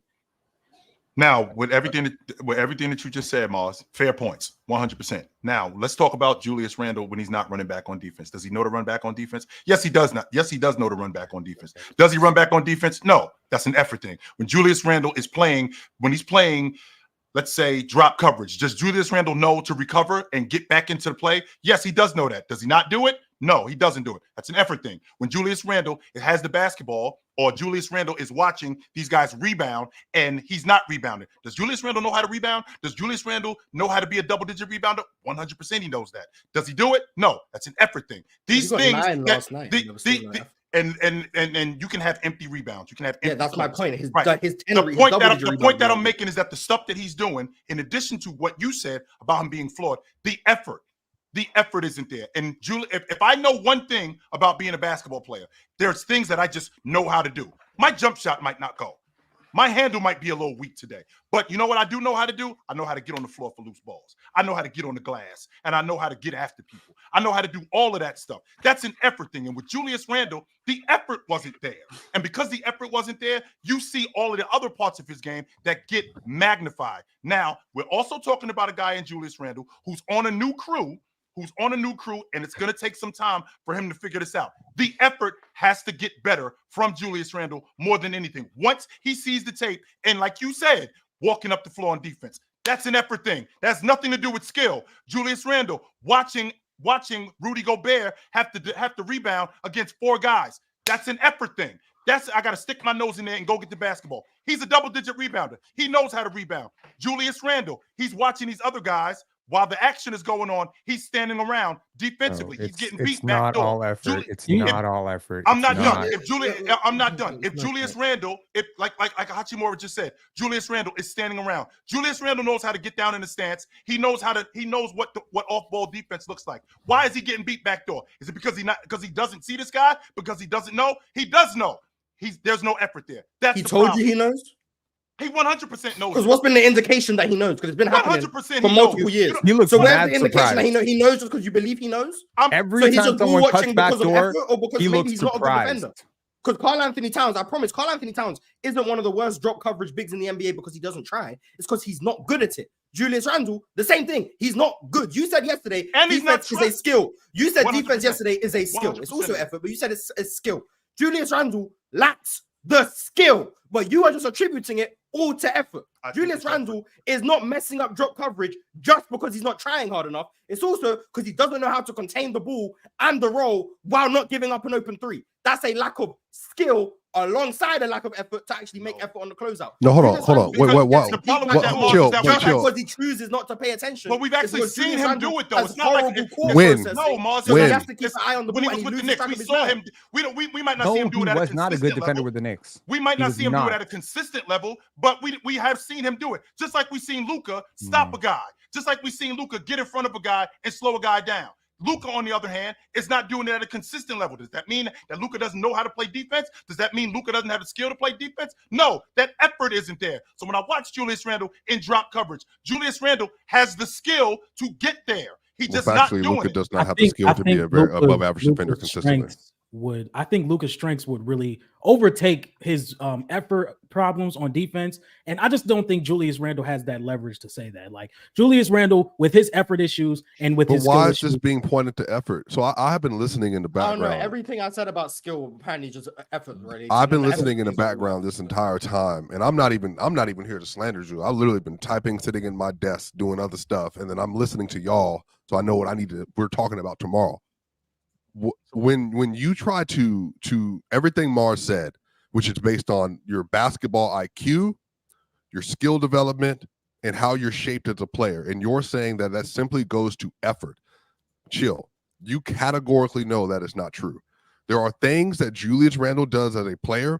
For instance, Carmelo Anthony was a known ball stopper because there were things that he learned how to do over the course of his career that did not allow for him to excel in certain type of offenses. Julius Randle, as I told you when the trade happened, he is not the kind of player that they're going to be able to build a competent offense around because of the way he plays basketball on both ends. He's not the defender that you need to be able to run that action with Rudy Gobert as the roamer consistently. He's not a good off-ball player. He's not a rim protector. To your point, he's a good rebounder. But on the other end of this, on the offensive end, Chill, did you see the drive that Julius Randle had to the basket where he flailed in the air and threw the ball up and then fell on the ground and it went in? But then they immediately threw the ball back into transition and they just ran down the court. Julius is an out-of-control player. That's what he is. He has consistently been an out-of-control player. And when you couple that he's not the best decision maker as a primary scorer or a primary creator, when you do that next to Anthony Edwards, who himself is not a great decision maker as a primary scorer and a primary playmaker, when the offense did not have Mike Conley on the court, it looked horrible.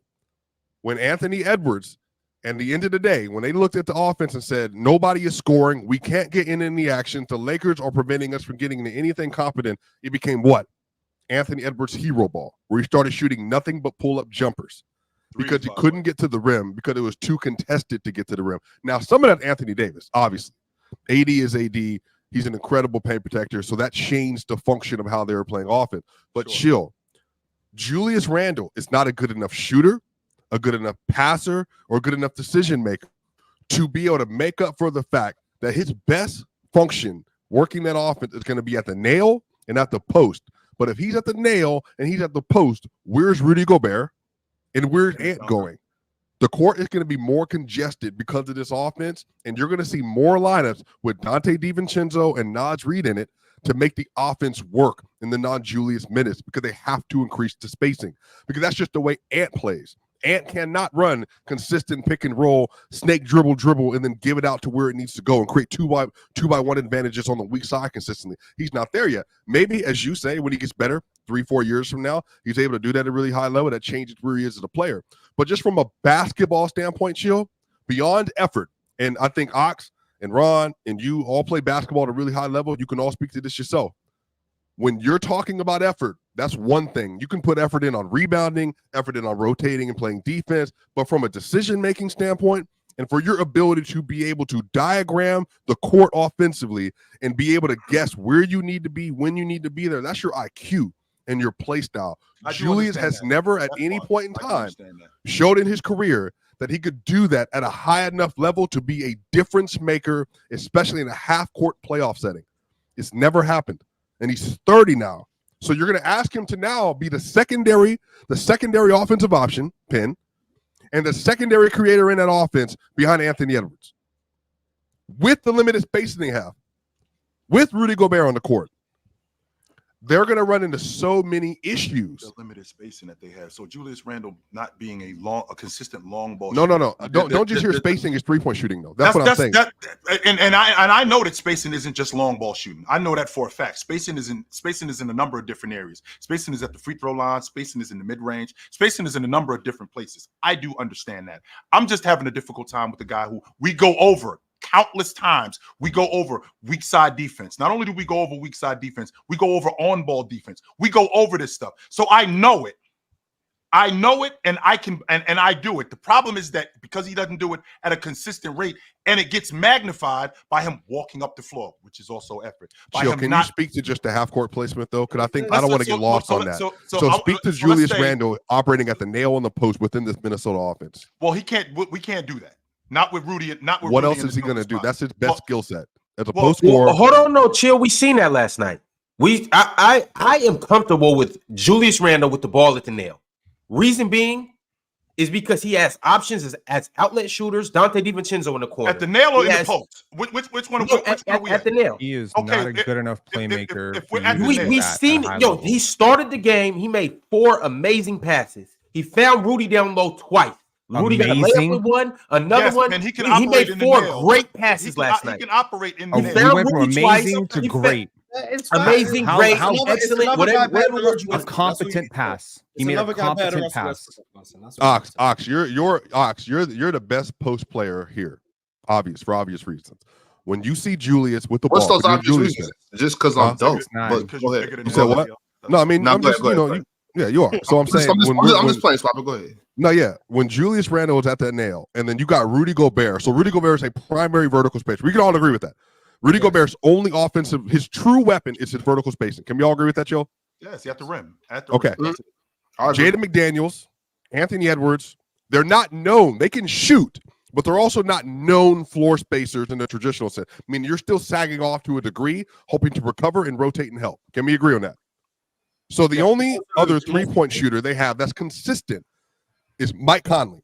Like, he is their bona fide shooter. And that five-man unit, yes. Nas Reed. Five-man unit. But I'm saying he's not just going to be at the nail with the starting lineup. He plays with an assortment of players. So you got to add in these other shooters too. So Dante and Mike, those are the two. And then would you say Nas Reed is a consistent floor spacer as a spot up 3-point shooter? In the corner, yes. For a big, yes. For a big. Sure, for a big. Okay. And his ability to put it on the ground, too. So, sure, those three. So you have those three players. So let's just take the function. So now in the starting unit, you have how many of those players, Jill? On the starting unit? Yes. 1.5. So 1.5. So now take this where, what is the best way to get Rudy Gobert to be an offensive option, to be a plus offensive asset? How is the best way to utilize him? Pick and roll. Pick and roll. That's what I was going to say. So who is – so then we're talking about optimization. Knowing that Julius Randle has to have the ball in his hand because he's not a good off-ball player, and he's never been an elite off-ball player, and he didn't look like a good off-ball player yesterday, standing around. And I think in part, to be fair to him, he was learning a new offense. He's trying to figure out where he needs to fit. But chill. To optimize Rudy Gobert, you need to run pick and roll. That's what I want to talk about right there, Swiper. Is the fact that I know everybody has their issues with Julius, whatever those issues may be, but we still do got to remember that he just got there.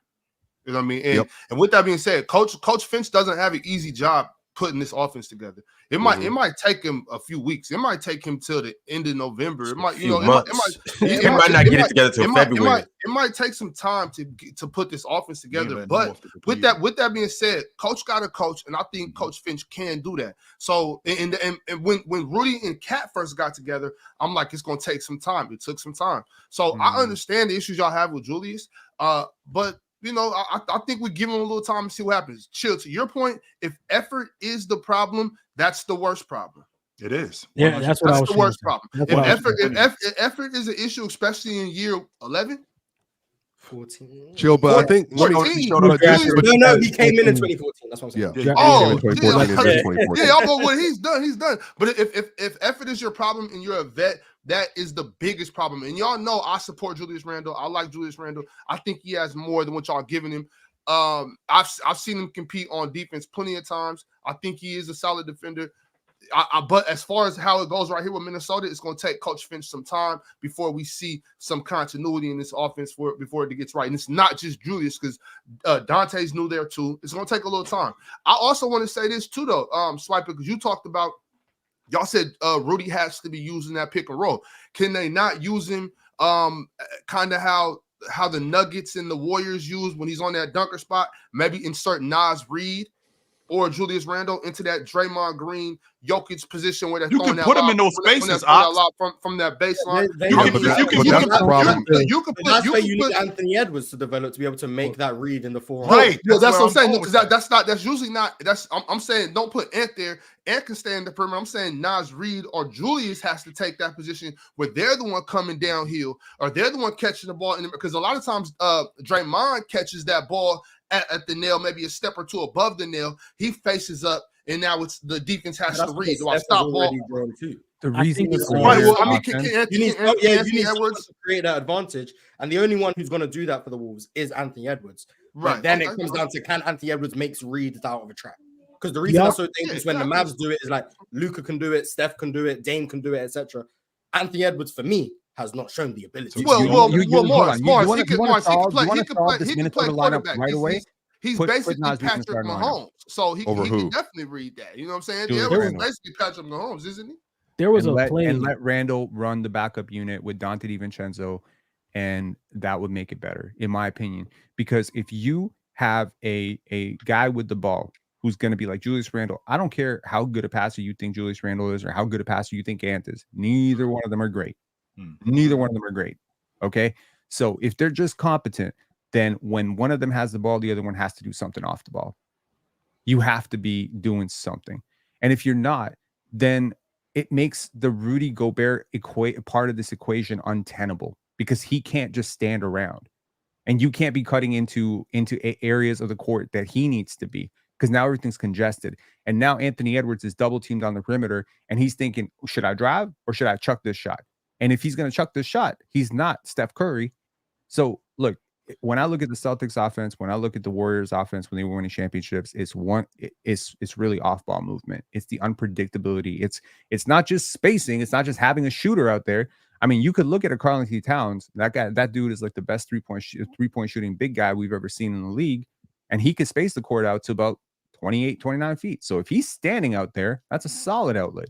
Julius Randle in the same place, not the same.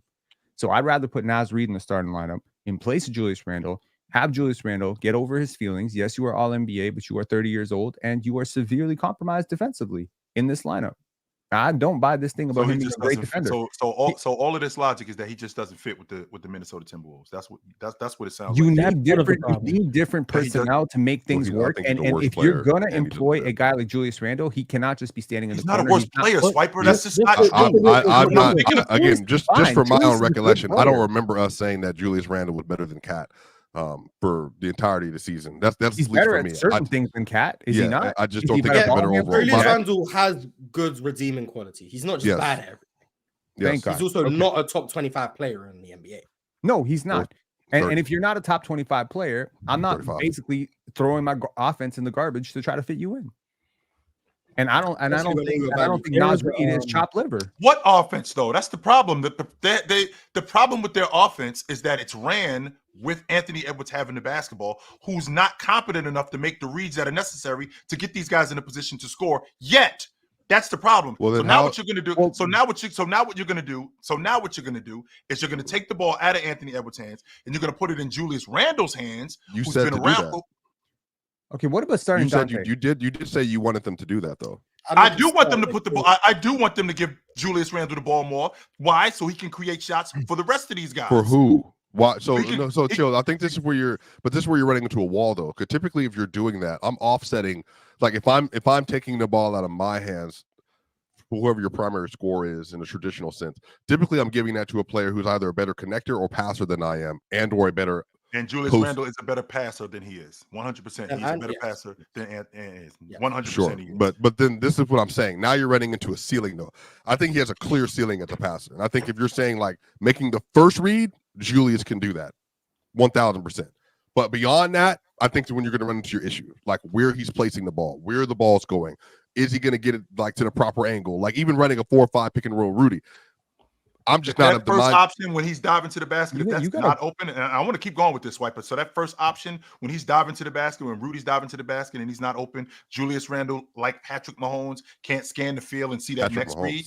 He can't see that. No, I don't mean Patrick Mahomes in the sense that he's Patrick. Daniel Mahomes. Jones. Yes. What I'm saying is that. Let me rephrase that. Like Geno, a quarterback. Geno Smith. Let me rephrase that. Like a quarterback. Yo, leave Geno out of this. Let me rephrase that, Swiper. Like a quarterback. So my second and my third read. So are you saying that Julius Randle's not capable of making his second and third read? So if the first read isn't open, I'm cooked. That's who Julius Randle is. But you realize, in a half-court setting, chill, the way this is going to work, just like how I think the best approximation of this is you remember how the Thunder were getting guarded with Shea by the Mavs. They were basically saying, give you all of the looks has to do it. And ISO. And giving you all of the pull-up middies, which is fine. I think that's like Shea. He also played well, but I think to their point, they were trying to say we're going to take this shot because this is the most inefficient shot relative to what else you could be getting. By the time we get to late season or playoff runs or getting into the playoffs, like I'm going to get in a situation where I'm literally going to flatten my defense out and say you don't have a passing angle. We are switching 4-5, and it's up to Julius to be a hyper-efficient scorer, to shoot over the top or get to the rim with efficiency. That is not something he excels in. He can have a game, sure, but over the course of a run, he's not going to be able to do that at a high enough level. With the difference is Karl-Anthony Towns, which is why they won in the first two rounds, was able to do that. He's already been an efficient post. That's not why they were able. That's not why they not why they ever what? Hang on. The reason why y'all saying that Julius hold on. Chill. What? Let him disagree with the point first. The reason why they were able to beat Phoenix because they were a great one-on-one defensive team. That's why they were able to beat Phoenix. And a lot of their offense was translated on defense. Their offense was not great against Phoenix. And the same thing happened. He shot 50% from three on all. Right. And a lot of that. And a lot of that. We're talking about Cat scoring. Right. And And a lot that of that scoring stuff, helped them to win that Denver series, bar none. 100%. And a lot of that stuff was predicated on their defense creating their offense.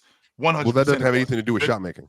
It 100% does, because I'm getting better shots in transition. I'm getting better shots. No, they when were in a game's half going, court. and that's what was going they on. were in a half court running post plays for Cat, and he was scoring. That they weren't doing that nearly as much as they were getting more of their stuff off defense. But Nearly Cat, as much. Are you talking about for Cat or for the team? We were just talking about for Cat, just for him solely as a player. Okay. But anyway, go ahead, Penn, because you got to follow up. No, I need to ask this question. Y'all saying Julius Randle's a better playmaker than Anthony Edwards, and I'm not really fighting on that. But can we be 100% real about it? Is he a better playmaker than Aaron Gordon? Yes. No, he's not. Is he a better playmaker than Russell Westbrook? No, he's not. Is he a better playmaker than Jamal Murray? No, he's not. And let's not talk about Jokic.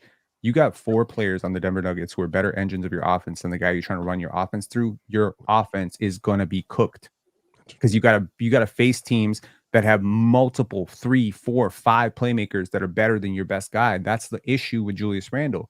So if you're going to use Julius Randle to dominate second units like a 6-man, I'm cool with it.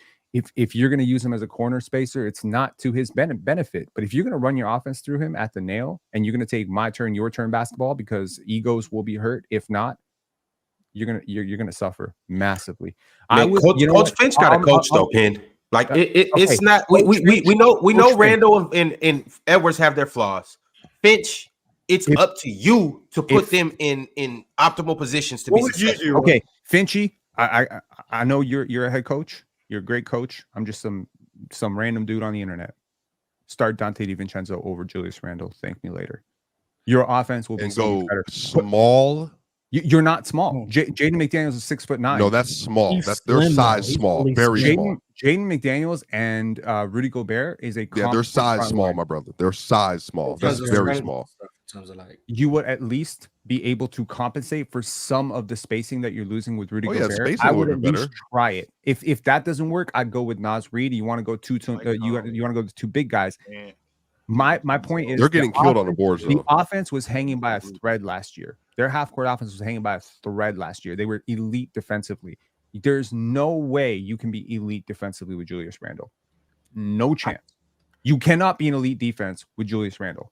100%. I think the goal for the Timberwolves is to start Dante DiVincenzo. Well, they'll be elite because Rudy Gobert's there, just to be clear. At a top 5, Knicks had a top 5 defense. But at what point is Rudy Gobert going to be able to be the floor-racing defender that he's always been? Knicks had a top 5 defense last year. I'm not losing my mind.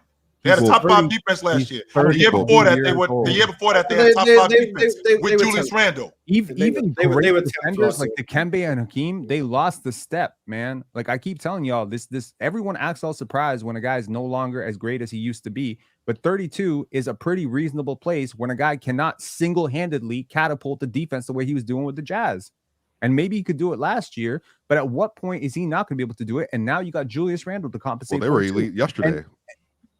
I thought they did a great. Yeah, they.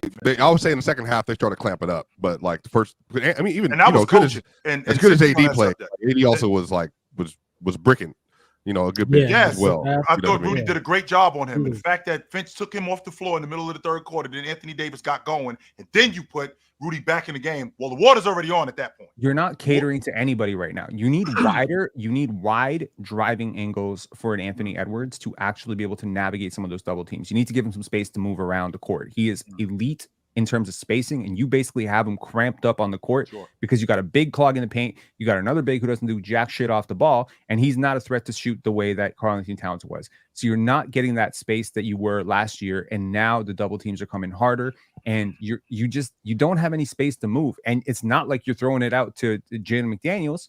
So it's like on the one hand, you just got all these pieces that don't fit. If you take Jaden McDaniels off and you put Dante DiVincenzo on, there goes your top 10 defense. There goes your top 5 defense. It's gone, right? Right. It's just gone. You take Rudy Gobert off and you put Naz Reid, same thing. Naz Reid is a decent defender. He's not Rudy Gobert. So it's like you've got these two guys, Jaden McDaniels and Rudy Gobert, who are just defense. Pretty much 90% of their calling card is defense. And you got Anthony Edwards, who needs all the space and cannot weaponize his defenders. Whereas unlike someone like a Jokic, and I'm not trying to glaze Jokic, everyone's trying to say, oh, glazing Jokic. Jokic can make a Peyton Watson a threat. He can make cutters threats because he sees those angles better. And that's what I'm saying. It's like something's got to give here. Either Anthony Edwards has to level up two levels as an offensive engine. He has to get to, like, I'm not saying he's going to be Luka or Shea, but he's got to get way better as a playmaker. Or you got to change the lineup to space it out so that he actually has angles to drive, because that is the threat.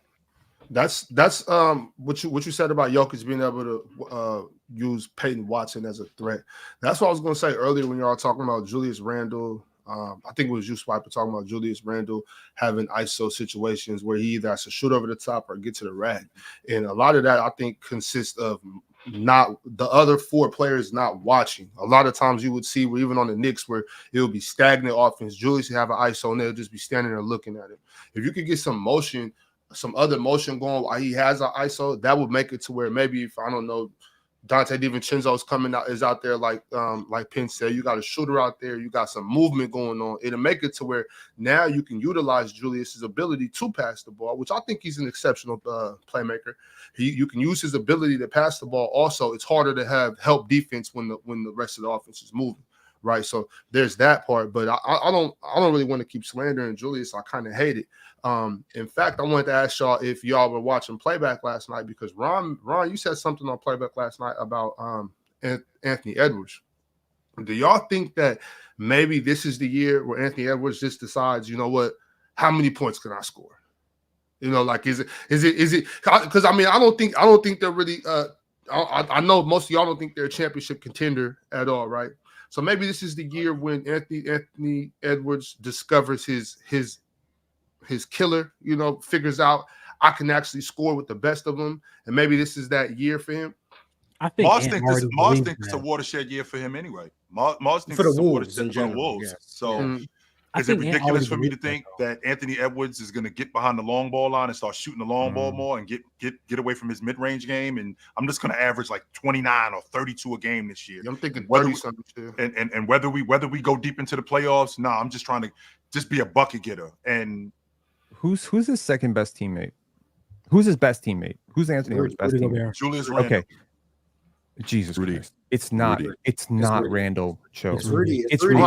You got 1 to 2 years left of Rudy Gobert at this level, and then you're gonna see step offs. So if I'm Anthony Edwards, I go out and I try to compete for a championship. And I pray at the deadline that some of those young assets and maybe a Julius Randle can get me a significant upgrade on talent from a half-court offense, or maybe one of these young kids pops. It would not be the first time that I've seen a second-year player just come out of nowhere and surprise us. None of us were talking about Naz Reid at the draft like he's going to be what he is now. Young players get better, and I really trust their scouting department. They've done a great job at putting together young pieces, and whether those pieces are to be traded or whether they are to be utilized, at some point you have a dearth of assets and you have a whole bunch of pieces that do not fit together. I would not treat this like Kobe with Kwame Brown. This is not the season to do that shit, because you have a real opportunity here. Now, some of y'all say they're not going to be a championship contender. Fine. Not right now. Not right now. But they have a lot of ingredients that you need to be a championship contender. They have a lot of ingredients. They have depth, which is relevant to make trades to be a championship contender. Every time you've seen a championship contender, what do? A lot of them are swapping 3 for 1 to get that final piece. Who is their Rasheed Wallace? If they can get a prime Rasheed Wallace, Naz Reid is their Rasheed Wallace, they're in trouble. No, chill. No. Yo, fellas, we gonna move off for the Wolves though. We got some other things we got to get into. Salute to everybody that's in here. Like the video, subscribe, become a member, and shout out to our Hall of Famers too. My man Hutton Gilgores, my man Multi Kenny, and Cobra Son of Raditz. Salute to you guys. Salute to everybody that's in the chat. Like Penn alluded to earlier, make sure you're hitting that like button. Let's get these likes up. I do got some super chats to get into. And then, have you guys heard about the NBA's new dunk system? No. Yes. No. Well, we're going to go ahead and talk about that right after these super chats. But shout out to some of our new members. My man Leaf Diggy, y'all know the face, y'all know the name. He became a member. Shout out to Stunner as well. Stunner became a member. Huncho in the house. You was getting cooked on playback last night, but shout out to Luncho. J. Dot, Baby Dino Mel, Two Clutch Corey, T Runner. They all became members today, as well as Mick Frosty and Learning Hoops. Salute to all of them. And King Rail as well. He became a member. Actor AJ Rivera also became a member. Fenton Jones, Masink OG, and Russell Thomas. And last but not least, Amin became a member too. Salute to all of you guys. Appreciate y'all for becoming members. I also got some other super chats, so let's go ahead and make it happen. Mark sent through a super chat. He said, Peanut Head Mikal Bridges was getting cooked, by the way, Chill. Get Pritchard off. By the way, Chill, get Pritchard off the floor. 1 for 9. Shaking my head. We should have smoked the record. Y'all, you're a product of what you do. If one person doing it, we all gonna do it. So the Celtics are shooting threes. The bench unit, they shooting threes too. Sam Hauser, Pritchard. Pritchard should never shoot 9 threes in the game unless he cracks 7 of them. He shouldn't. He's a great 3-point shooter. Are you He the should've same just person that was made saying one. Deuce McBride Yeah. shouldn't be shooting threes off the pull-up? Chill. You know why Deuce McBride is shooting threes off the pull up? Because he Because made you told them. him not to. If- Because you if- told him not to, and he developed some good common Whoa, sense. whoa. to not follow Stop your- right there. Deuce McBride should not be shooting threes off the pull up if he's 0 for 6. No. He Well, should I be doing did. something else. Shooters got to keep shooting. Chill. You're Yeah. a basketball player. You know that. No. Mm-mm. Not, No, not, you not- got- You're you gotta a maintain your practitioner. If confidence. you're 0 for 6, you gotta go get yourself an easy one. Get yourself a layup. gotta do something else. Get to the Yeah. rim, All get to the free throw line. You got I'm not just someone gonna- on I'm not the just rim. gonna You keep guys cracking. go in, I'm not just yeah, gonna yeah, keep yeah, cracking. I'm not yeah, just gonna keep yeah. cracking threes. No. He saw Drew Holiday and said, "Get out of my way." I respect that. He was hell getting out of to him. a bucket. I liked it. I respect Uh, that. Hunter sent through the super chat. He said, shout out to JJ Redick as well. Seemed very comfortable in his first game as a coach. Are we gonna talk about the Lakers other than just Bron and Bronny? Like, we're gonna I talk would about love how to the do Oh, Lakers- y'all didn't talk I about would the love to Lakers. do that. Anthony Davis. They running the offense through AD, so I told you AD gonna have a monster season. Yeah, I like And that. he was balling last night. But you can see what JJ Redick's doing. He's playing the numbers. It's about maximizing possessions, getting as many possessions as you want, as you can. This is a team that wasn't offensive rebounding last year. They are making a very clear emphasis to crash the offensive glass. JJ Redick, he's playing, as Ox would call it, basketball. He's playing the game of get threes up because they're the most valuable shot. Use our big as a hub to open up the rim, get layups, and maximize our possessions by trying to get as many offensive rebounds as possible. Now, you saw some flaws of that in terms of some transition opportunities they gave up because they didn't get the offensive rebound. So there's going to be a give and take. What But did they you shoot can from see three, Mars? What percentage did they shoot 5 from of three? 30. 5 or 30. What's that as a percentage? What's that as a percentage? 1 stick. What's that, see, like so 17? yeah, What's that, threes. 17%? I thought it was ironic. Just to think about how the two teams that won last night won in completely opposite fashions was hilarious. And then you hear JJ Redick talking about they're gonna go in. Like you can see, this is the emphasis. No, he's right. They're trying to generate open threes. They're trying to get open threes, and they're gonna keep shooting open threes. He's running really nice action for guys like Dalton Connect. See, Dalton Connect is who he sees himself in, not Austin Reeves. Dalton Connect is who he sees Dalton himself. Connect, nice. Dalton, Dalton nice. He's using Rui in good situations in terms of he's making quick decisions. He's driving off the catch. The action they have in terms of just occupying defenders, like Ox said, action on the weak side takes away help. So if you're able to remove help and give Anthony Davis clearer one-on-one isolations without help because you've got stuff going on the weak side, that's easy opportunities for AD. If AD does end up passing, you now have open guys. You're able to play off of that. The use of LeBron James as a screener, especially with the empty side pick and rolls, he airballed a layup on one of them. But like the looks they were actually getting off of that, fantastic, because it gets LeBron downhill without having to initiate offense. And now LeBron is able to make decisions or get to the rim when in an advantage situation. JJ Redick was implementing some good stuff. Now the issue is how consistent can they shoot, which there's always going to be the question of that with the Lakers. And overall, I still feel like they take a little bit long to get into their offense. Like in terms of like the pace in the half court, I feel like it's a bit slower. But everything else, I think there's the makings of a good team in Los Angeles. And defensively, there's some interesting things. He used AD at the top of the zone.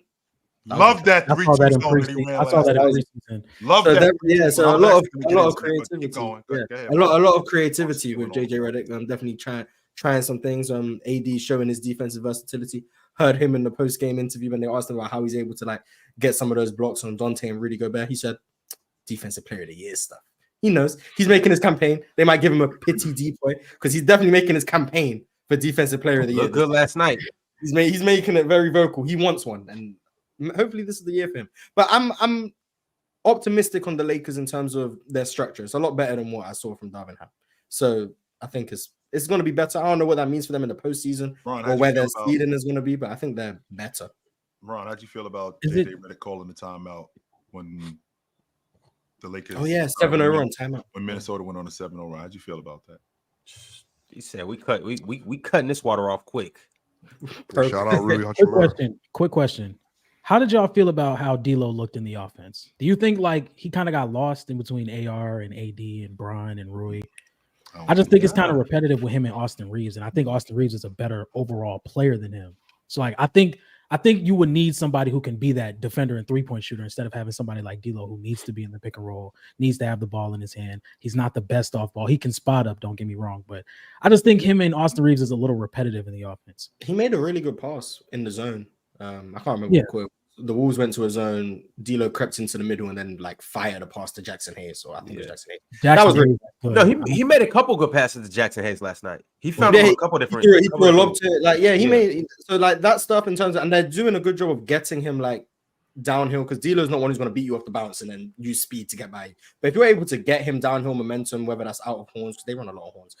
With AD and the DHO, or you said the double screen and AD's the second one, and you get D'Lo downhill, and then you can find the roller because they're running like Spain, like really interesting things. If you can get D'Lo with momentum, he can make good reads. I think D'Lo's passing is underrated for whatever reason. I think he's a good passer. So if you can do those things, I do think he's valuable. I think he's a better passer than Austin Reeves is. But Austin Reeves, I think, was just great last night, crushing the offensive glass. Yeah, 8 rebounds, transition. All of those. Austin though, like Austin's pretty good at just about everything. Yeah, but like I mean, it's clearly there's been an emphasis on offensive rebounds, and like that, Austin Reeves wasn't crushing the offensive glass like he was last night, ever last year. That was just not something he did. So like him being able to like do the little things, the margins, like I'm sure that's what JJ. I don't think we talk about JJ Redick's as good as JJ Redick is as a coach, even though we don't even know how good he is as a coach. I don't think we talk about his coaching staff. We don't talk about the defensive effort that they had, and the reason why they had the defensive effort, they got Nate McMillan on the sideline. So Nate McMillan, he pretty sure has come up with the idea of putting Anthony Davis in the middle of a 3-2 zone. Why am I putting Anthony Davis in the middle of a 3-2 zone? Because you guys are going to try to spread us out. What I'm going to do at this free throw at the perimeter is I'm going to shrink the floor at the top as opposed to shrinking the floor next to the basket, because you can't get those looks even if the big man like Rudy Gobert was wide open. So Ant not only cannot make those reads, but you can't even see these guys because I got a big man in the middle of the 3-2 zone. Teams don't usually play 3-2 zone in the NBA. They play 2-3 zone where you got the two guards at the top and you got the big men actually in the front line. That's not what was going on. And that actually shrunk the floor and made those guys, made it more difficult for those guys to score. Now, when you're talking about one-on-one defense, I think that Anthony Davis, even though he's a roamer more than he is a one-on-one defender, I think he was more effective last night than Rudy Gobert, off the strength that they had guys like Julius Randle putting his head down and going to the basket and not being able to see what else was going on. And that helped Anthony Davis come to the strong side where the ball was and be able to poke the ball away. And that actually helped other guys like Rui, helped guys like D'Angelo Russell shoot the gap and be able to get into the teeth of the defense and help those guys be better defensively. So with that being said, I like what they did defensively, but I really like what JJ Redick's coaching staff looks like. I think they're going to help him a lot. All right, y'all. I got to get back to these super chats. Sensei Debo said, "How did Randle look last night, Chill?" Lost. All right, there you go. The same. DSG Piccolo said, "I agree. They shouldn't compare it to the Griffies because that's some other shit. Back-to-back home runs, but it's still historic." Pause on that, Chill. Nope. I'm comfortable in mine. I'm good with me. So focus, brother. All right, I got a members chat from 8 Gates Lee. He's been a member for 13 months. He said, real question is who is on playback tonight watching the Suns get spanked? I guess we'll just have to see. Mars, I think you're muted. I was just glazing James Harden. It's cool. I was just glazing James Harden. Are the Suns going to get spanked? That James Harden 50 piece going to hit like crap. Okay. If James Harden goes for 50 tomorrow, Mars, I will come up here and apologize. Yes, I will. To who? To him or to me? I will come up here and apologize to all the James Harden people that I was wrong about. Man, and when Ben Simmons has 9, when Ben Simmons has 9 tonight, 9, 8, and 6. Yeah, when Ben Simmons has 9, you're gonna apologize? About what? What am I apologizing for? Yeah, 9 points. Because that's not being back. No. Now, if he had 19 and 11 and 7, okay, Mars, we might be on to something. But 9, 6, and 3 in 20 minutes. Go get us a 20 piece, Ben. Go get us a 20 piece, Ben. He makes $40 million a year. You talking about 9? Some people provide value Pin, outside. I of heard sports. I heard your anti-nepotism take earlier today too. That was interesting. Interesting is a good word. Yep. Andrew G has been a member for 13 months. He said JT and JB revenge tour is looking scary. Revenge for what? Good exactly. luck. Revenge The for doubt what? of that Mickey Mouse run that they're not that good, particularly Jason Tatum, Jaylen Brown. The USA, yeah, I think I saw Kendrick say like, the Team USA, Kerr motivated Tatum, and I think the spin on this is utterly ridiculous. It's utterly ridiculous. You just won a title. You just won a title. Both of you making $300 million. You're both all the NBA players, and you're somehow spinning coming off the bench for a USA team. You don't think that was getting hated on this summer? Yeah, everybody thinks Jason Tatum sucks. Bro, I mean, bro, it's basketball. Like people think you need to be better. Yes. Okay. No. It's not that you need to be better. No, people don't think you need to be better. They think you suck. No, they don't. No one thinks Jason Tatum. They think you. That's what I'm talking about. You see what you just did? No one thinks they suck. Not one basketball watcher thinks Tatum and Brown suck. I'm actually. I've got more gray hair. You said it's basketball, right? Okay, I hear you. That is a part of basketball. People getting hated on. They was getting hated on, and now they like, okay, we're gonna show you. I think that's a part of there's basketball. nothing to show me. You won a title. He just said people said Tatum suck. Who said they suck? Swiper, I don't know. I don't know. I'm not. I'm talking about. You got 98 if problems. If you're telling me that somebody wins a championship that you can't get hated on because you won a championship. No, I didn't say that, but it's just this narrative around the Olympics in particular about being a motivation point is so moot to me. You were first team all NBA and didn't play on the Olympic team. You are of the best. I'm not gonna read. I'm not revisiting this because I'm not chill. I'm not you. You're. This is the thing. Everybody, the New York media, people don't realize Boston per capita has more members in the media than any other fan base in the sport.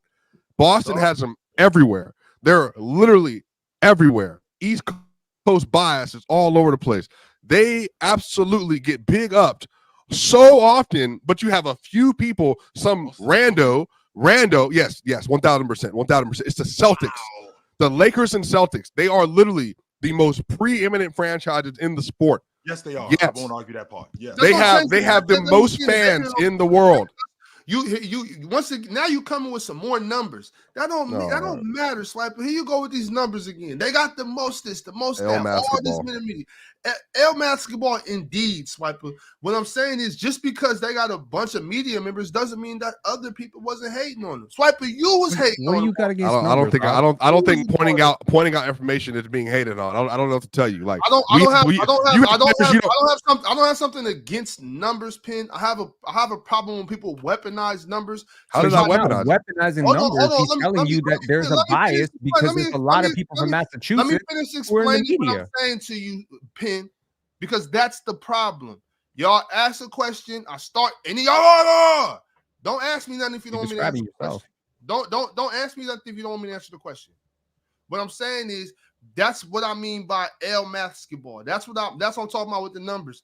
If Swiper says that the Boston Celtics have the most media members, people are going to think, oh, a number, that's a lot of media members. That may be true. That may be a fact. But that doesn't stop all the other hundreds of thousands of people hating on the Celtics. That's what I'm saying. So Swiper saying that there's a lot of media members from Boston absolutely doesn't change my statement.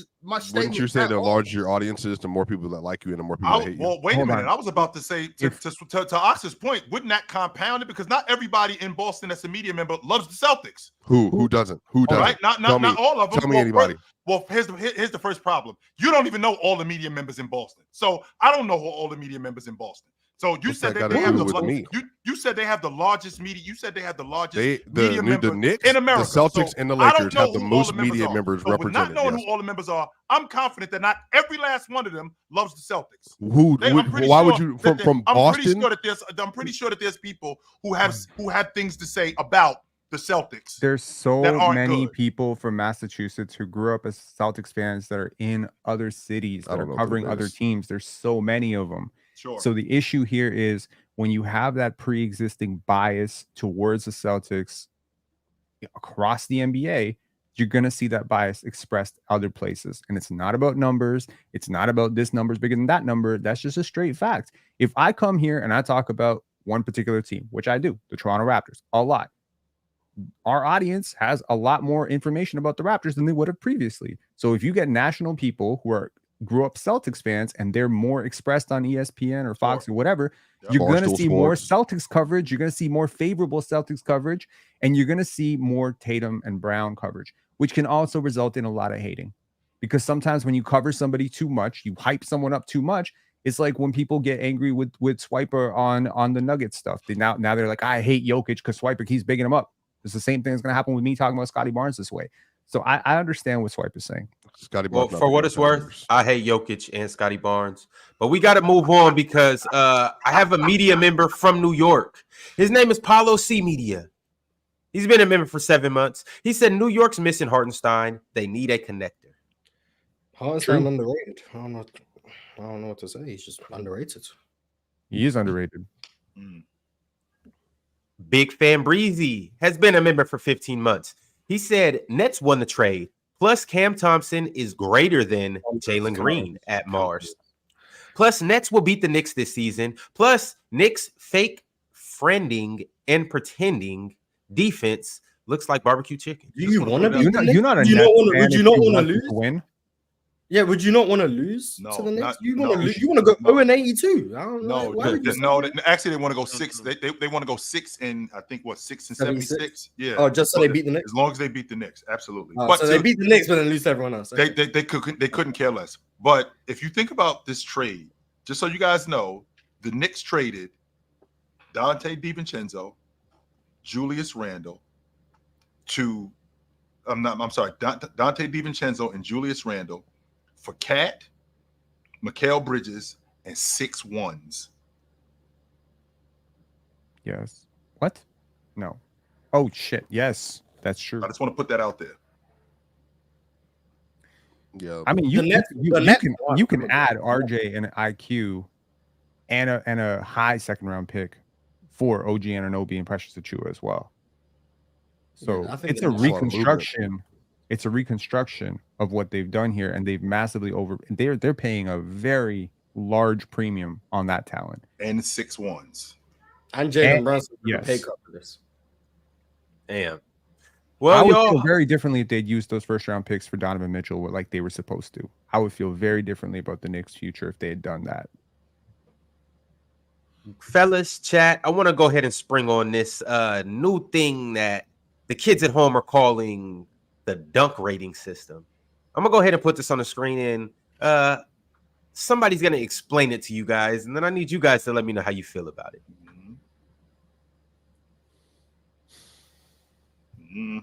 Dunk score. Stats team. The dunk score takes into account Here we go. From the NBA stats team. The dunk score takes into account over 25 player tracking characteristics, including ball height, takeoff distance, and ball speed. All of those factors are compiled within seconds to output a composite score, so fans can see how the dunk they just saw stacks up against the best of the best. Now, each score is based on 4 subcategories: jump, power, style, and defensive contest, with each sub-score giving fans even more insight into how the final output was calculated. But I know what you're thinking. What kind of dunk deserves a great dunk score? Well, Anthony Edwards' explosive poster slam against the Utah Jazz was the highest recorded dunk score from last season, with a score of 124.4. You know what they say, numbers don't lie. Look out for the dunk score to show up in highlights this season so you can see if your favorite slam really is the best in all the land. Dunk speed, by the way. But where is this going? This is Ox hated one number. So he got to get 25 numbers. They have a stat for dunk quality. Yes. Yeah, but this and is dunk not an speed. NBA I can't stat. wait to start putting. Hey, Jalen Green better lead in that stat this year. I'm gonna be pushing agendas. It's good. He'll lead in something. But that's an outlet though. That's not the NBA, correct? I did not see He said NBA. it's gonna be on the broadcast. That's what he said. I did not see NBA paraphernalia in that video at all. So he said it's gonna be on the broadcast. So I guess whoever made it has got some deal with the NBA that is gonna be on the broadcast. So I don't know. I don't know how you give a number for style, but and But dunk speed. Like how hard, how fast the ball goes through the rim. Well, you can measure that. That I can get that, but I'm saying like, but what's the gain? Like, what's the audience learning? Style. Because now, how dare you say this guy's a better dunker than this guy when this guy has the audience is getting? The audience is getting something to root for. I can't wait for him to go back in time for. and just say Vince Carter's not the best dunker ever because hey, when we look That's at his bullshit. dunk score, when we look at his dunk score compared to this guy, it's actually only 87.6. Yeah, Vince Carter jumping over a Frenchman's head. That's 100,000 dunk. No, it's not. No, because the reason why there's no contact, it's not the same. So. And not only that, because he didn't punch it on him hard enough. Like the ball hit the rim. Like it didn't go straight from the net to the floor. The ball hit the rim, so it's not a complete 10. No, that's not what happened. Even though I'm sorry, Showtime. I don't want to trivialize I need that. to understand this. You're saying that Vince Carter jumping over a guy 7 feet tall, clear his head, clear him, greatest dunk probably in Olympics, not probably, definitely is not a 10. That's not a 10. Wait, we need to see the dunk score to know what it is. Carmelo-Anthony had better dunk. I don't need no damn dunk score. Here's also the problem too. Like he touched the rim too. Like he didn't throw it in the rim. Like he grabbed the rim, so that kind of takes away from the dunk style. That kind of takes away from the power of the dunk because he grabbed the rim instead of punching it through and getting off. Where did Ox go? This is an Ox segment. I don't. Yeah, I'm not gonna lie. These are the stats we need. I really needed to know who statistically was the best dunker in the NBA. I needed this. Like this is great that we have access to this now. This is perfect. Algebra. Like I'm already struggling in algebra. These are the analytics we need. Like now we can say Anthony Edwards is top 10 because he's the best dunker in the NBA. Like that's a valid thing to say. Now we have the numbers to back it up. So now we can definitively say that LeBron James has the most impressive missed alley-oop of all time. Hey, that was crazy. Well, the score is probably 0. No, the air quality score has to be the highest of all time. But then you get a negative score for not finishing the play. No, but I'm saying missed. There's a missed alley-oop column. So among missed attempts. John Morant got some crazy missed attempts. John Morant might be up there. You know I was at that game, Swiper? Was it 2005? 6? No, it was 2009. No, it had to be the year Shaq was 2009. the year Shaq was there. That was a blue jersey. It had to be the year Shaq was there. That's when Chill was going to all the Cleveland games. I was at that game. Yeah, well, we'll see. We'll see what the. Did we talk about the top 5 rankings? Let's move on. No, we're about to get into that right now. Thank but God. shout out the new dunk rating system. I guess we'll be seeing that on our broadcast, and we'll see exactly what that looks like. But here we go. In case you don't follow Player's Choice on any social medias, first off, you are severely missing out on great content. Second off, go and do that right now. Follow us on TikTok, follow us on Instagram, follow us on Twitter. Third off, like the video. Fourth off, we are about to talk about our top 5 shooting guards list that just dropped earlier this week. And it's a culmination of all of us in here putting together our list. No, it's not.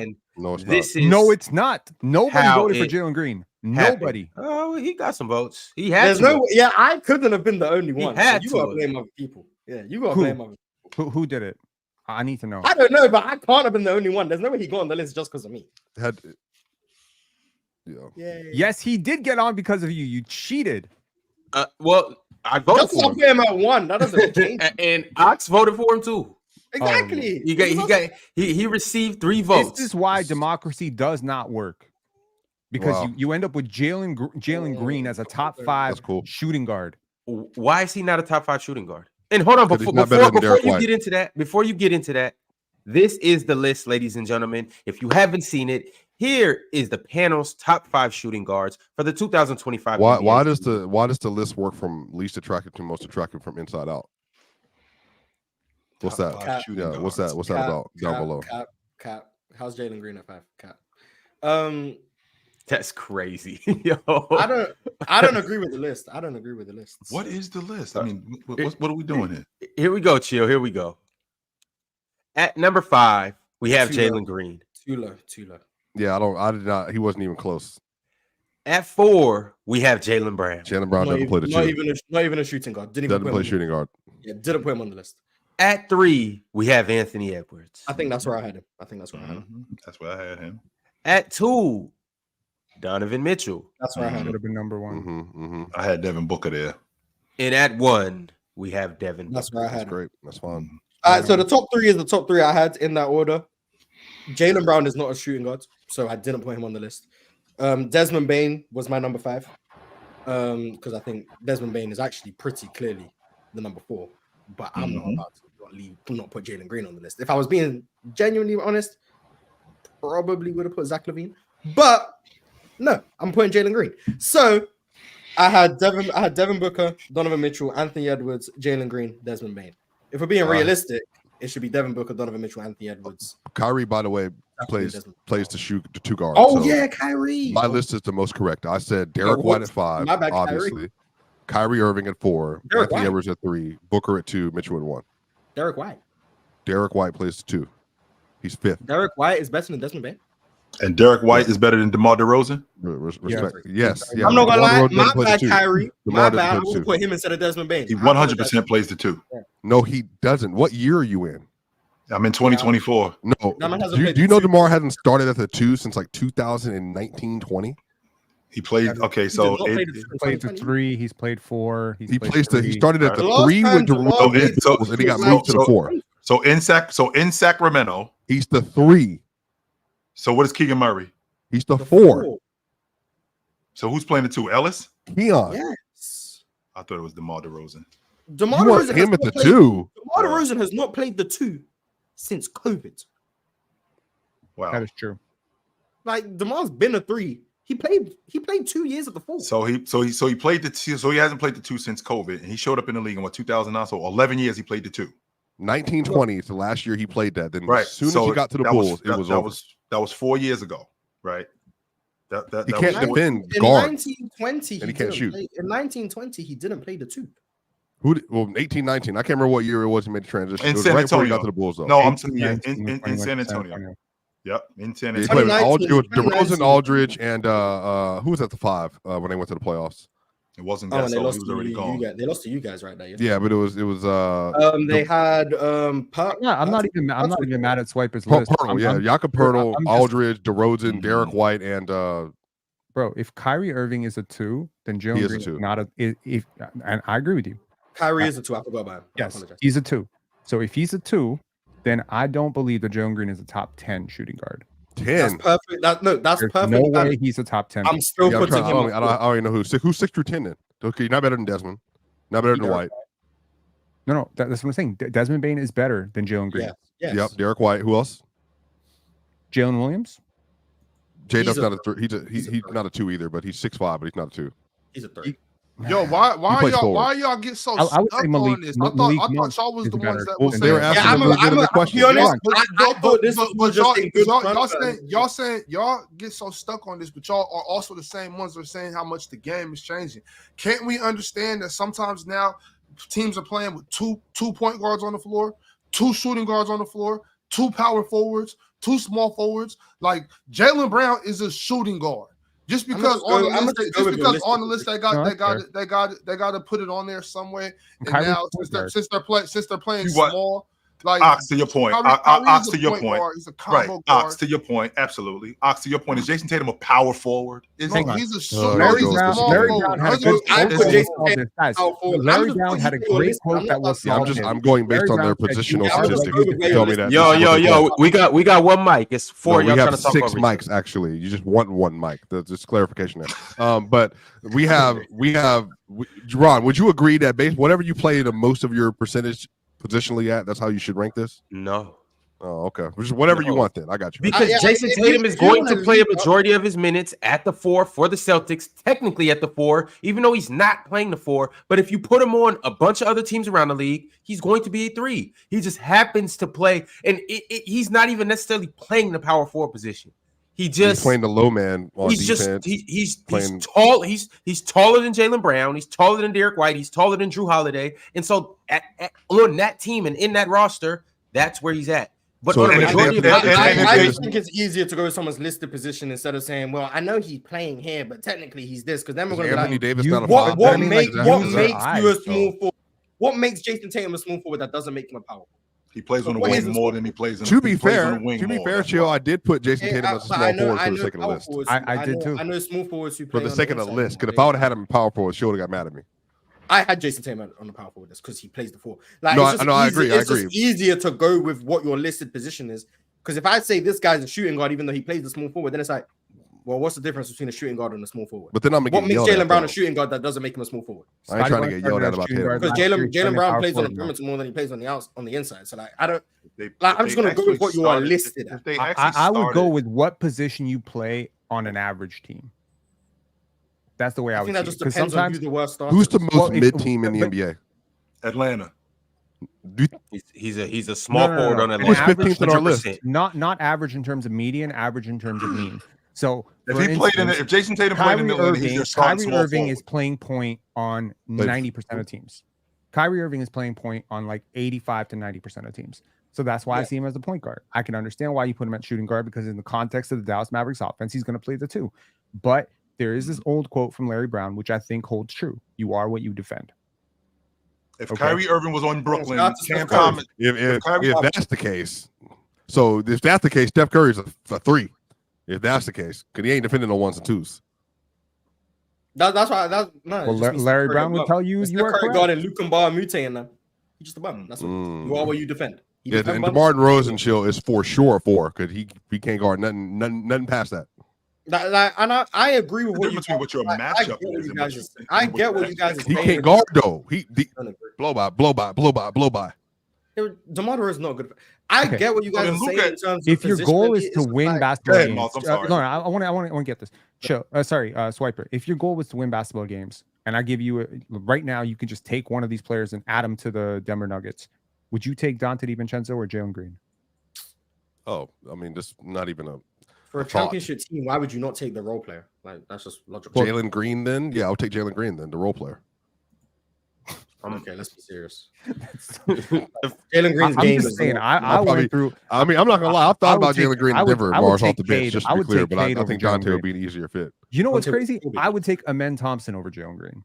Of course, that's not crazy. That's Reed Shepard. He's not. I've seen a half a game from Reed Shepard. Chill. I'll take a Reed. How you guys get him in the top 5 in his position if he's not even top 2 on his own team? Because I was making sure Jalen Green. Mars has an agenda. Like, I've actively made it clear. Like I don't believe it, but I'm putting him on the list. But you know what? Kyrie. He got Kyrie paid. would have been 5. That list came out. He got paid the same day. So I believe that Jalen Green directly was influenced by the players' choice list.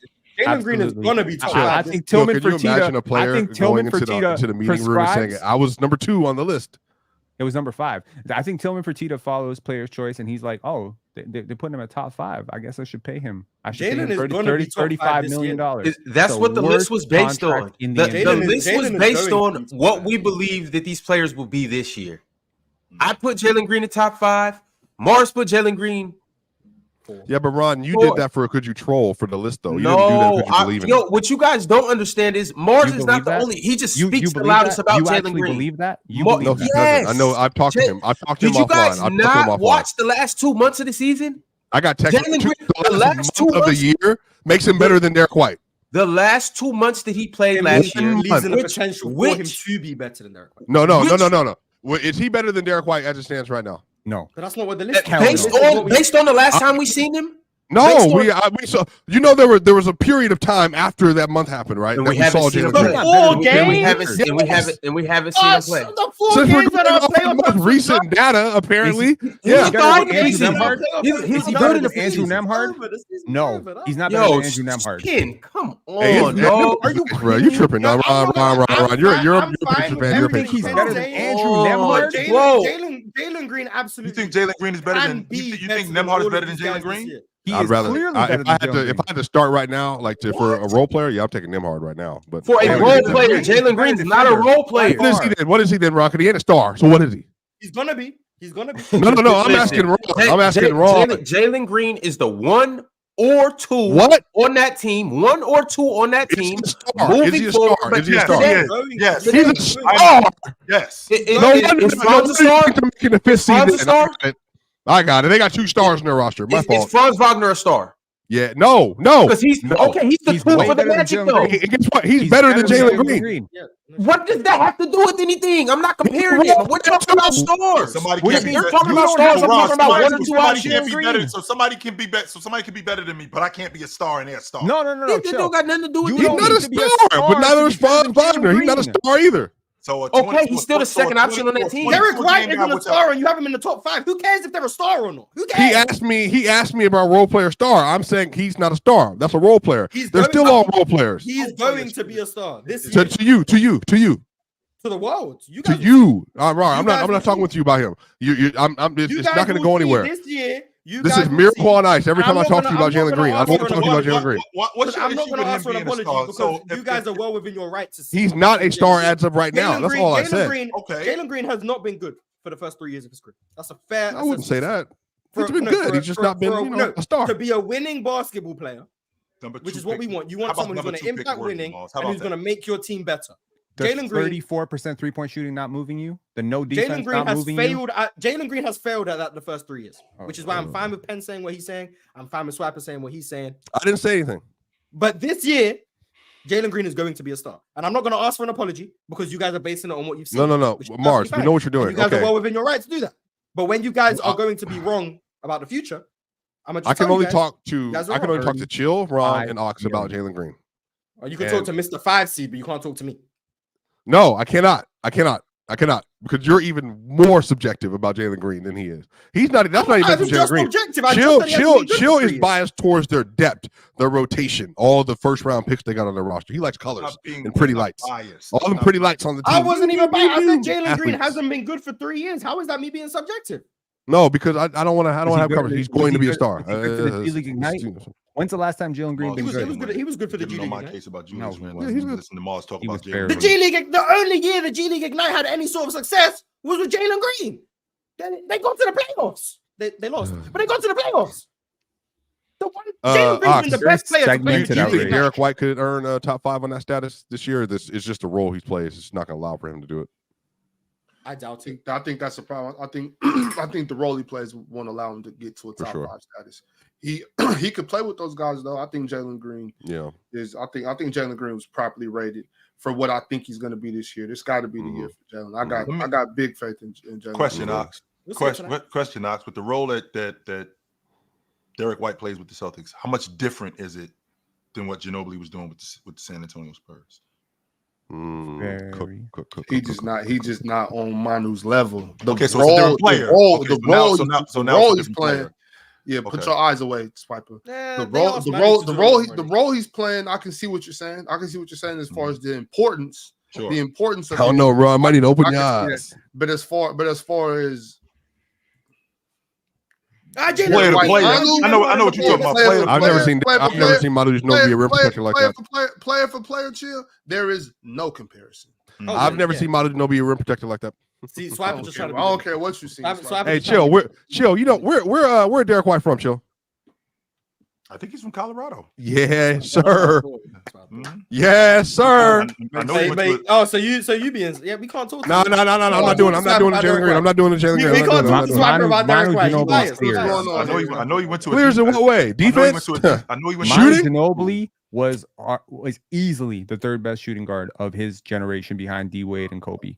He wasn't better than Gilbert Arenas. I can tell you that right now. That's clear. Yes, he was. He wasn't better than Tracy McGrady. He wasn't better than Tracy McGrady either. What position did Gil play? Gil was I agree a with one. T-Mac. He wasn't better than T-Mac. He wasn't better than Tracy McGrady. He wasn't better than T-Mac. That wasn't really his generation, but okay. What do you mean it wasn't his generation? They played at the same time. Tracy McGrady peaked in 2002, 2003. That was his peak. He was going off in 2007. What are you talking about? Manu was in the league in 2007. Okay, all pro. 2009 to 2011. In 2008, in that era, Manu Ginobili was the third best shooting guard in the league. In what year? What year? 2009 to 2011. Yes. Chill, who was in the league at this point? Because I'm obviously I gotta go back 15 years. Who else was in the league at this point? We're talking about guards. Easily.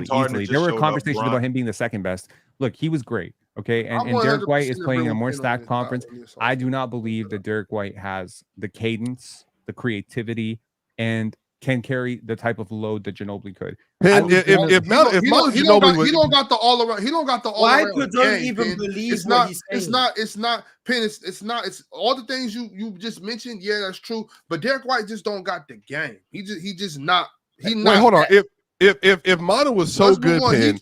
If Manu was so good in 2008, if Manu was so good in 2008, hold on, let him get this off. Go ahead, Swipe. If Manu was so good in 2008, why didn't he make? Let me finish. Let me finish. If Manu Ginobili was so good, why didn't he make the USA team that year? If Manu Ginobili was so good in 2008, not American. Why did he? What? People want that He's super not chats American. read, not just random Manu Ginobili. What do you better than Brandon Roy? What do you better than Brandon Roy? Shit. Hey, chill. Where Brandon Roy from? See, Ron. Hey, you know what? You know what? Hey, Swipey, you got me. He not better than Brandon Roy or Derek White. You right. All he had to do was throw B-Roy in there. Any Seattle dude he was gonna get you. You got that same advantage too. You got that same advantage too. But all right, y'all, we gonna go ahead. We gonna get to these super chats. Mars is right. You guys pay good money to get your super chats read, so we gonna do it right now. SMN RNDM said, not gonna lie, he is the one guest I didn't want to see. He gonna glaze Tatum, top 5 all time. I don't like the guy unless he glazes Luka. Then I'll get on board. Who are you talking about? Gotta be talking about John D. You talking about Chill? No, he's talking I about. don't know. I genuinely don't know who he's talking about. It has to be John D if it's a guest. He's a Tatum guy. I don't know. I've never seen a man glaze Tatum like Chill though, so I don't know who else. Gotta be for you, Chill. Should have guessed. Damn. Chill blushes for Tatum when he made him 3 just today. Chill called me. You should have saw his face. Well, first of all, he's lying. No, I didn't. But when he hit that 3 over Mikal Bridges on that drop, and Mikal Bridges ended up beating him to the spot, and he hit that 3, and he hit it in his face. I did scream at the TV, busting your ass. Yes, I did. Yes, I did.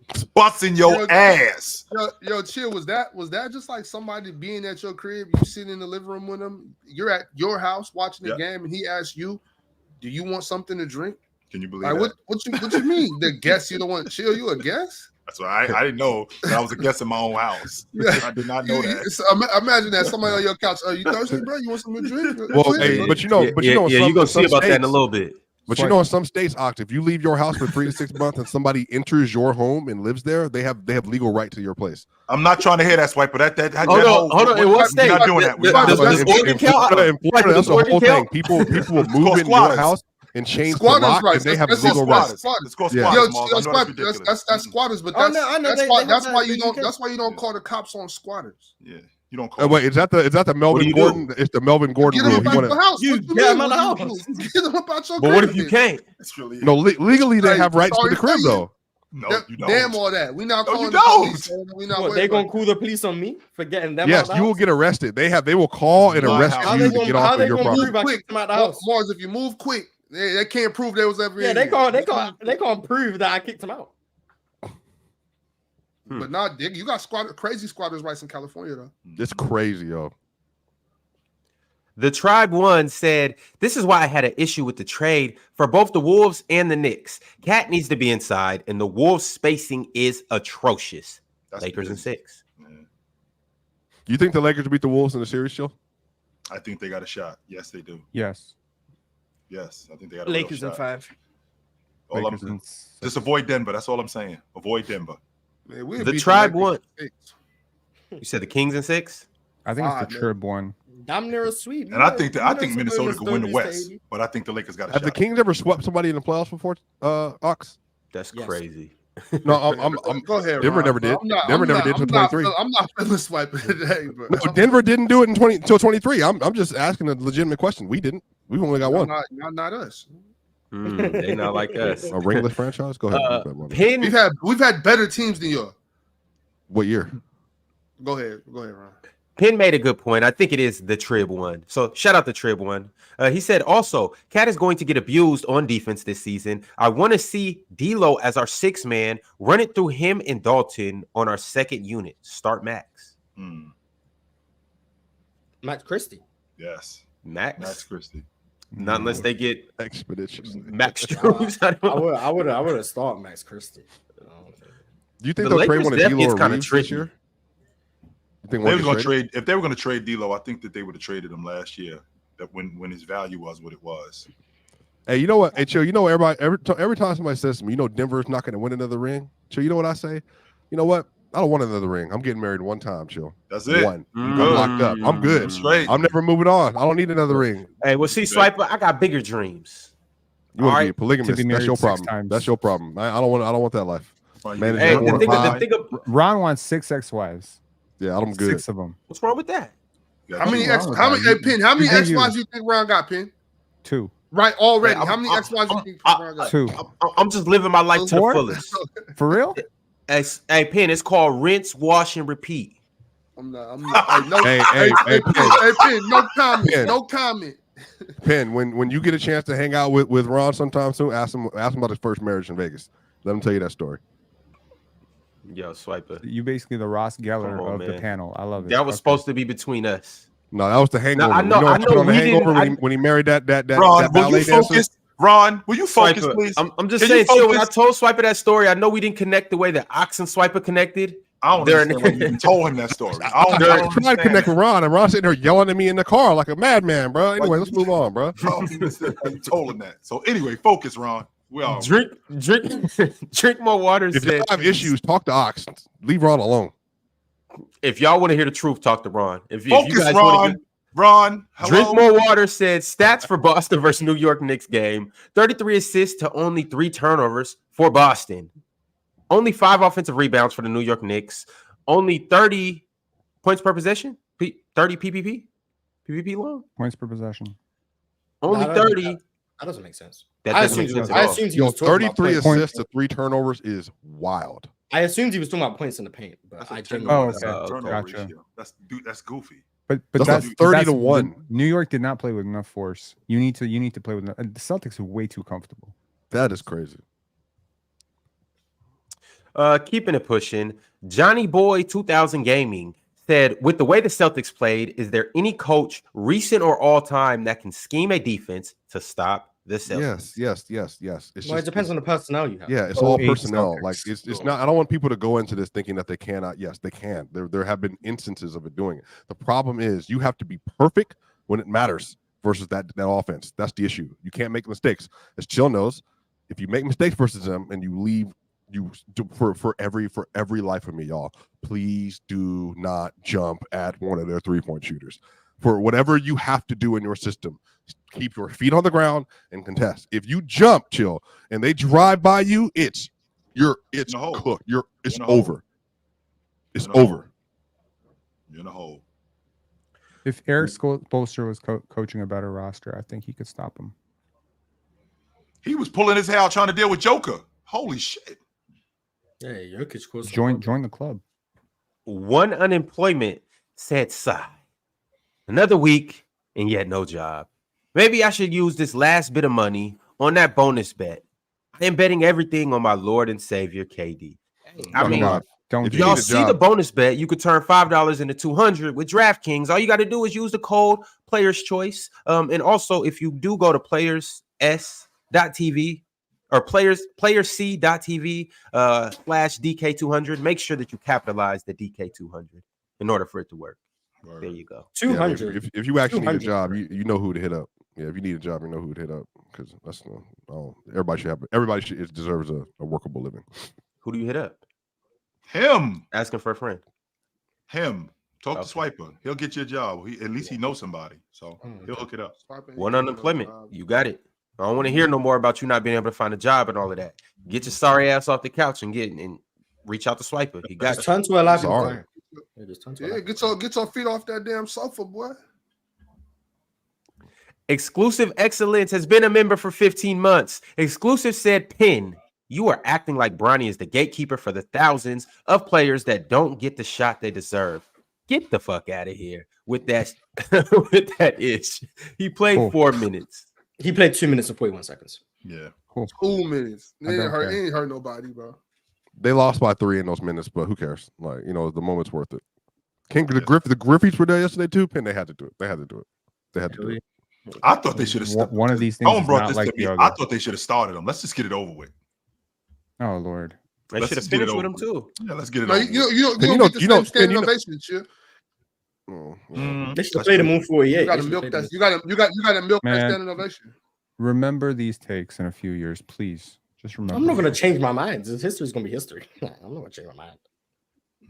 The Trib One said, "What I hate about the amount of negativity with Bronny is that if he's an NBA level player at 23, there won't be any positivity from him. He not ready yet." No, he isn't. I mean, if he turns to a rotation player, then I think people will be fine with it. I see a poor man's Davion Mitchell at absolute best. Poor I man. think people have too- A poor think man's people have too Davion much- Mitchell, which is people not have an too much NBA player. in Bronny's ability to improve that they wouldn't have if he was on LeBron's son. But He's a decent connective passer. He could maybe morph himself into a 32% 3-point shooter, stand still. He's not a great scorer. He's an overrated athlete. He's got good Overrated? coordination. Yes, he's an overrated athlete because he I was can tell initially you- billed as 6'4", and he's not. I can tell you right now, he need to come over to the other league and go play running back somewhere. Yes, especially at 6'1". That would make more sense. I'll throw him the ball in a short flat right now. let me give LeBron an NFL contract. Yep. Mm-hmm. He And getting do up to it the twice. chill. On the same Chill. team. Kyle Shanahan putting him in the system for 2 years. Just so y'all know, Mama James ain't having none of that. So let's kill it right now. Mama James ain't having none of that. So we dead. Yeah, now make right now. LeBron a For kicker. two minutes, chill. chill. We can't get them on an NFL field for 2 minutes to make history, and then after that, sign up for a baseball contract. Get that shit out of the way for 2 minutes.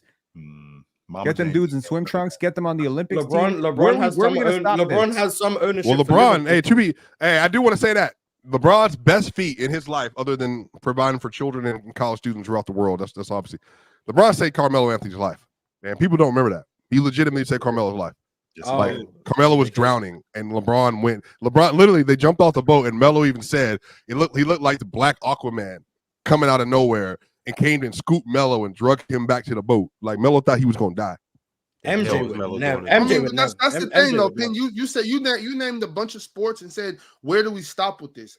Pin, we stop this at basketball, the sport where his father is the GOAT. That's where we He's not stop the GOAT. this. LeBron Yeah, James, He's not the James GOAT. is a Don't completely. just slip that Okay, shit in Finn, there. all He's right. not the GOAT. Fellas, I gotta get back to these super chats. Hold on, Ron. We at the end of the You show. didn't have to Hold get on, back to Ron. the super chats. Phil was over here just running his mouth, hating on Bronny James. Now I want to stick up for the young fella. You got to get back to super chats. Yo, Yes. Pin, his dad, I didn't try to slip anything in there. His Bro, there's dad 40 is seconds the GOAT, left. Okay, There's 40 His seconds dad's left. the There's GOAT. 29 super He chats. could do. There's 20. You don't. Well, you should have. You should have stopped talking 30. 2 minutes ago. You Should was be worried another about one the coming super in. chats. We heard. No, you no hating one on wants to the respect the chats super already. chats until it's convenient for them to Respect not the get cooked. super chats. As you were saying, Ron. Mind Goblin said, "Who's a better shooter all time, Steph or Ja?" That's Ja I'll take Wick Steph. to be exact. I'll take Steph. I'll take Steph. I'll take Steph. I ain't seen Ja actually shoot it. I just seen him happen. Me neither. Mm-hmm. Form Well, look good. well, Michael Pittman Jr. is the best fisherman in the NFL. He's contested this. I don't know who the best long range shooter is in the NBA. I don't know if they got shooters for real. Gregory became a member. Shout out to Gregory and shout out to everybody else that became a member out, today. Salute to you. The Trib One said, "Go get KD using Julius in pieces. They need more athleticism on the Suns. Bill can at least approximate some of KD's buckets. Win-win for both Well, teams." I agree. And then well, also Rob- trade Devin Booker. And we have all the Phoenix's picks. Wait, hold on. I agree. Rob Dillingham and Terrence Shannon Jr. and some picks and Julius Randle to get off that cap and Durant. I agree. And then just trade Devin Booker so that those 28, 29, and 2030 Phoenix Suns picks look real good for Houston. Hand them I over. agree. How would Yeah, Minnesota look with Anthony Edwards, Kevin Durant, and Rudy Gobert? I don't care. I Phoenix like gonna look it. terrible, and that's what I need. No, they wouldn't. Devin Booker would make that work. No, we trade Devin Booker. No, you're not trading Devin Booker. Sure. Who's, you know what? Cultured Bandit said, "Chill. If Randall knows what to do and doesn't do it, that makes him a liability." Also makes you optimistic that he knows what to do. But Yeah, chill. I can't stand those types. If you know how to do it and you won't, and you just won't do it, chill. You've had teammates like that before. Absolutely. I have no part. I have no parts of it. The no effort part that kills me. Chill. If efforts. Now I'm running for you because you just don't want to do it. You got much bigger that problems was if you just don't want to put I forth love the that. effort. That was great. Yeah. The Trib one said, as far as the draft goes, over 80% of the draft isn't NBA level, and that happens every year, usually. It's all about potential. Stop crying about Bronny. He means That's everyone not who true. enters the draft, not everyone who gets Yeah. drafted. Yeah. Yeah, I mean, yeah, that's possible. Everyone who enters the draft, a lot of people enter the draft. SMN RNDM said, not gonna lie, I'm with Penn on this. I don't blame Bronny or LeBron, but it doesn't change the fact that he takes the spot away from somebody who's deserving. It's cool, but unfair. If you guys believe the NBA is just the top 450 players in the world, I would agree with you guys on this, but it's not. So It's at least 450 of the top 800 players in the league, in the world. Okay. Probably, It's usually yeah, that. probably. Yeah. So when somebody who's outside of that group makes it through with such Why is obvious 800 the reason, cutoff? because that's the you're cutoff the that gets 801st, you with you don't deserve it. burnouts, It's the attitude 99 problems, coach killers, guys who have inefficient games that have aged out poorly, like Jaleel Okafor and guys like that, Enes Kanter, etc. Guys who just don't fit the scheme, guys who are at overloaded positions. There's a lot of things, okay? But there are dudes in JUCO who, when you look at them, they're like real NBA talents. But they're not going to make it because they If don't. I'm being honest with you dudes right now, when I was 19 years old, I would have bust Bronny James' ass. That I don't even debate that. And that's Chilltown telling you he would beat the shit out of an NBA player. What is going on here? Bust his ass at 19 years old, but I was not. And ready that's for Joe shooting Dumars. no threes, and that's for shooting no. And I was not ready for Joe Dumars. No, I was not at 19 years old. I was not prepared for Latrell Sprewell. No, I wasn't. But I would have bust Bronny James' ass at 19 years old. Yes, I would. Bronny looked prepared for Ant when he was locking him up that one possession. He did. And I watch Chill play basketball like now, and I 100% see that as being the case. You're just too big for him. Mars, Swiper, do you guys agree? Seeing that you guys were the ones that were guarding Chill? Well, I don't know how Chill looked 30 years ago. 30. I'd assume he's better than Bronny. A little longer than 30. Yeah. I tried to be nice today. I tried. My fault. I ain't see Chill 416 years ago. I tried to be nice today, but I guess he gave you the hint. He gave you Dumars. Yeah, I said 30, and now he's like more. So I'm like, I guess okay. I wasn't around 416 years ago. My bad. Look, man, there's dudes who are like 38 right now that are too old for the league because they couldn't make it through an 82 game season. They can't keep up on defense, whatever. They would bust Bronny's ass too. There's a lot. There's a lot. Adam West talking about I never had help. Meanwhile, his keyboard says "Made in China." It's crazy. It's nuts. Yeah. Adam West said I never had help. Probably why I ain't got shit. Yeah, literally on a phone, by the way. On a phone. There's nobody that gets anywhere without anybody. Somebody's helping you on some level. Oh, for sure. Speaking of needing help, one unemployment chimes back in. He said, Chill, you know some of us can't be reasoned with, man. All I know is if KD had a 20-year-old, I would put Krispy Kreme out of business with my glazing. That's funny. I don't blame you. Because KD would get his boy in the league. Yes, he would. Yo, you don't have to be unemployed for long. Go do Is Melisson gonna be legit? I'm putting bricks on that. Melisson gonna be at least a rotation player off that. But he's gonna get managed the right way though. He's a mid-major player. I don't think he's a major Division I player. I think he's a mid-major player. He's gonna get managed the right way. Ron got a call. Of course he Mars. does. Oh my God. Here we go. As you were saying, Mars. We'll get through the super. Adam West said I might become a Derek White fan. Shout out the Lions Den basketball community. The what? The Lions Den basketball community. It's Ticket TV. Yep. Cultured band. Oh, never mind. Ron's back. There you go. Nah, read that, Mars. Read that. Nah, I'm good. Just do it. Do it, please. We will be here for 4 hours. When did the early 2000s become the mid 2000s? That's Blazers Pippen. Mo said Dub John D. Harden is going to cook. Chill is a hater. Facts. Then we got the Chill Avatar LaFlame. The league is cooked. Stay on that side. Dub Chill. Dub JT. Go ahead. One game sample size, man. Oh boy. Oh gosh. So can I hold him to 8 of 11 going forward? No. If he was 6 for 24, you'd have been. No, I wouldn't have. 100%. I didn't mention it. I don't do that. No, you're not putting me in that box. Y'all not putting me in that box. No, I'm not doing it. I'm not doing it. You're not holding this dude to 98% true shooting. No, you're not doing it. I mean, if you're like Mars read him out. I mean, I think Joker's averaging like a 90 true shooting versus them last 4 games. No, you're not holding this dude to 98%. If you're that guy, 98% true shooting, I mean, you should be able to do that. If you're Tatum, 98% true shooting last night. That's the standard I'm holding him to this year. He better be plus 40 relative true shooting. He better. Hey, Mars, stop playing.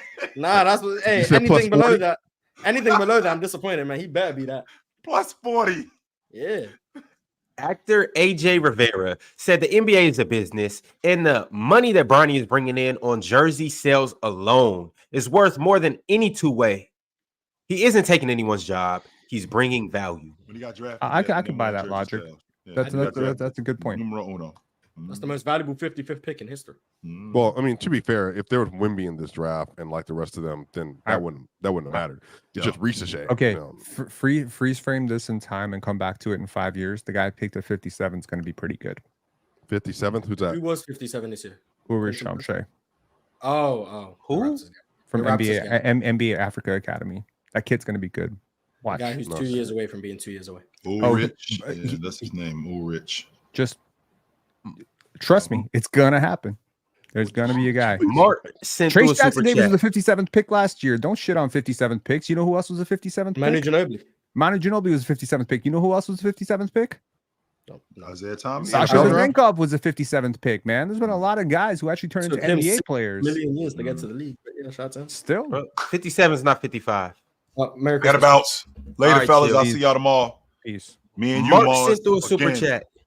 Okay. He said Julius Randle almost caved Bronny's chest in. Yeah, he's 30. That's the toughness. That was the toughness. Yeah, that was the toughness I was promised. He's built like an NFL tight end. David Njoku.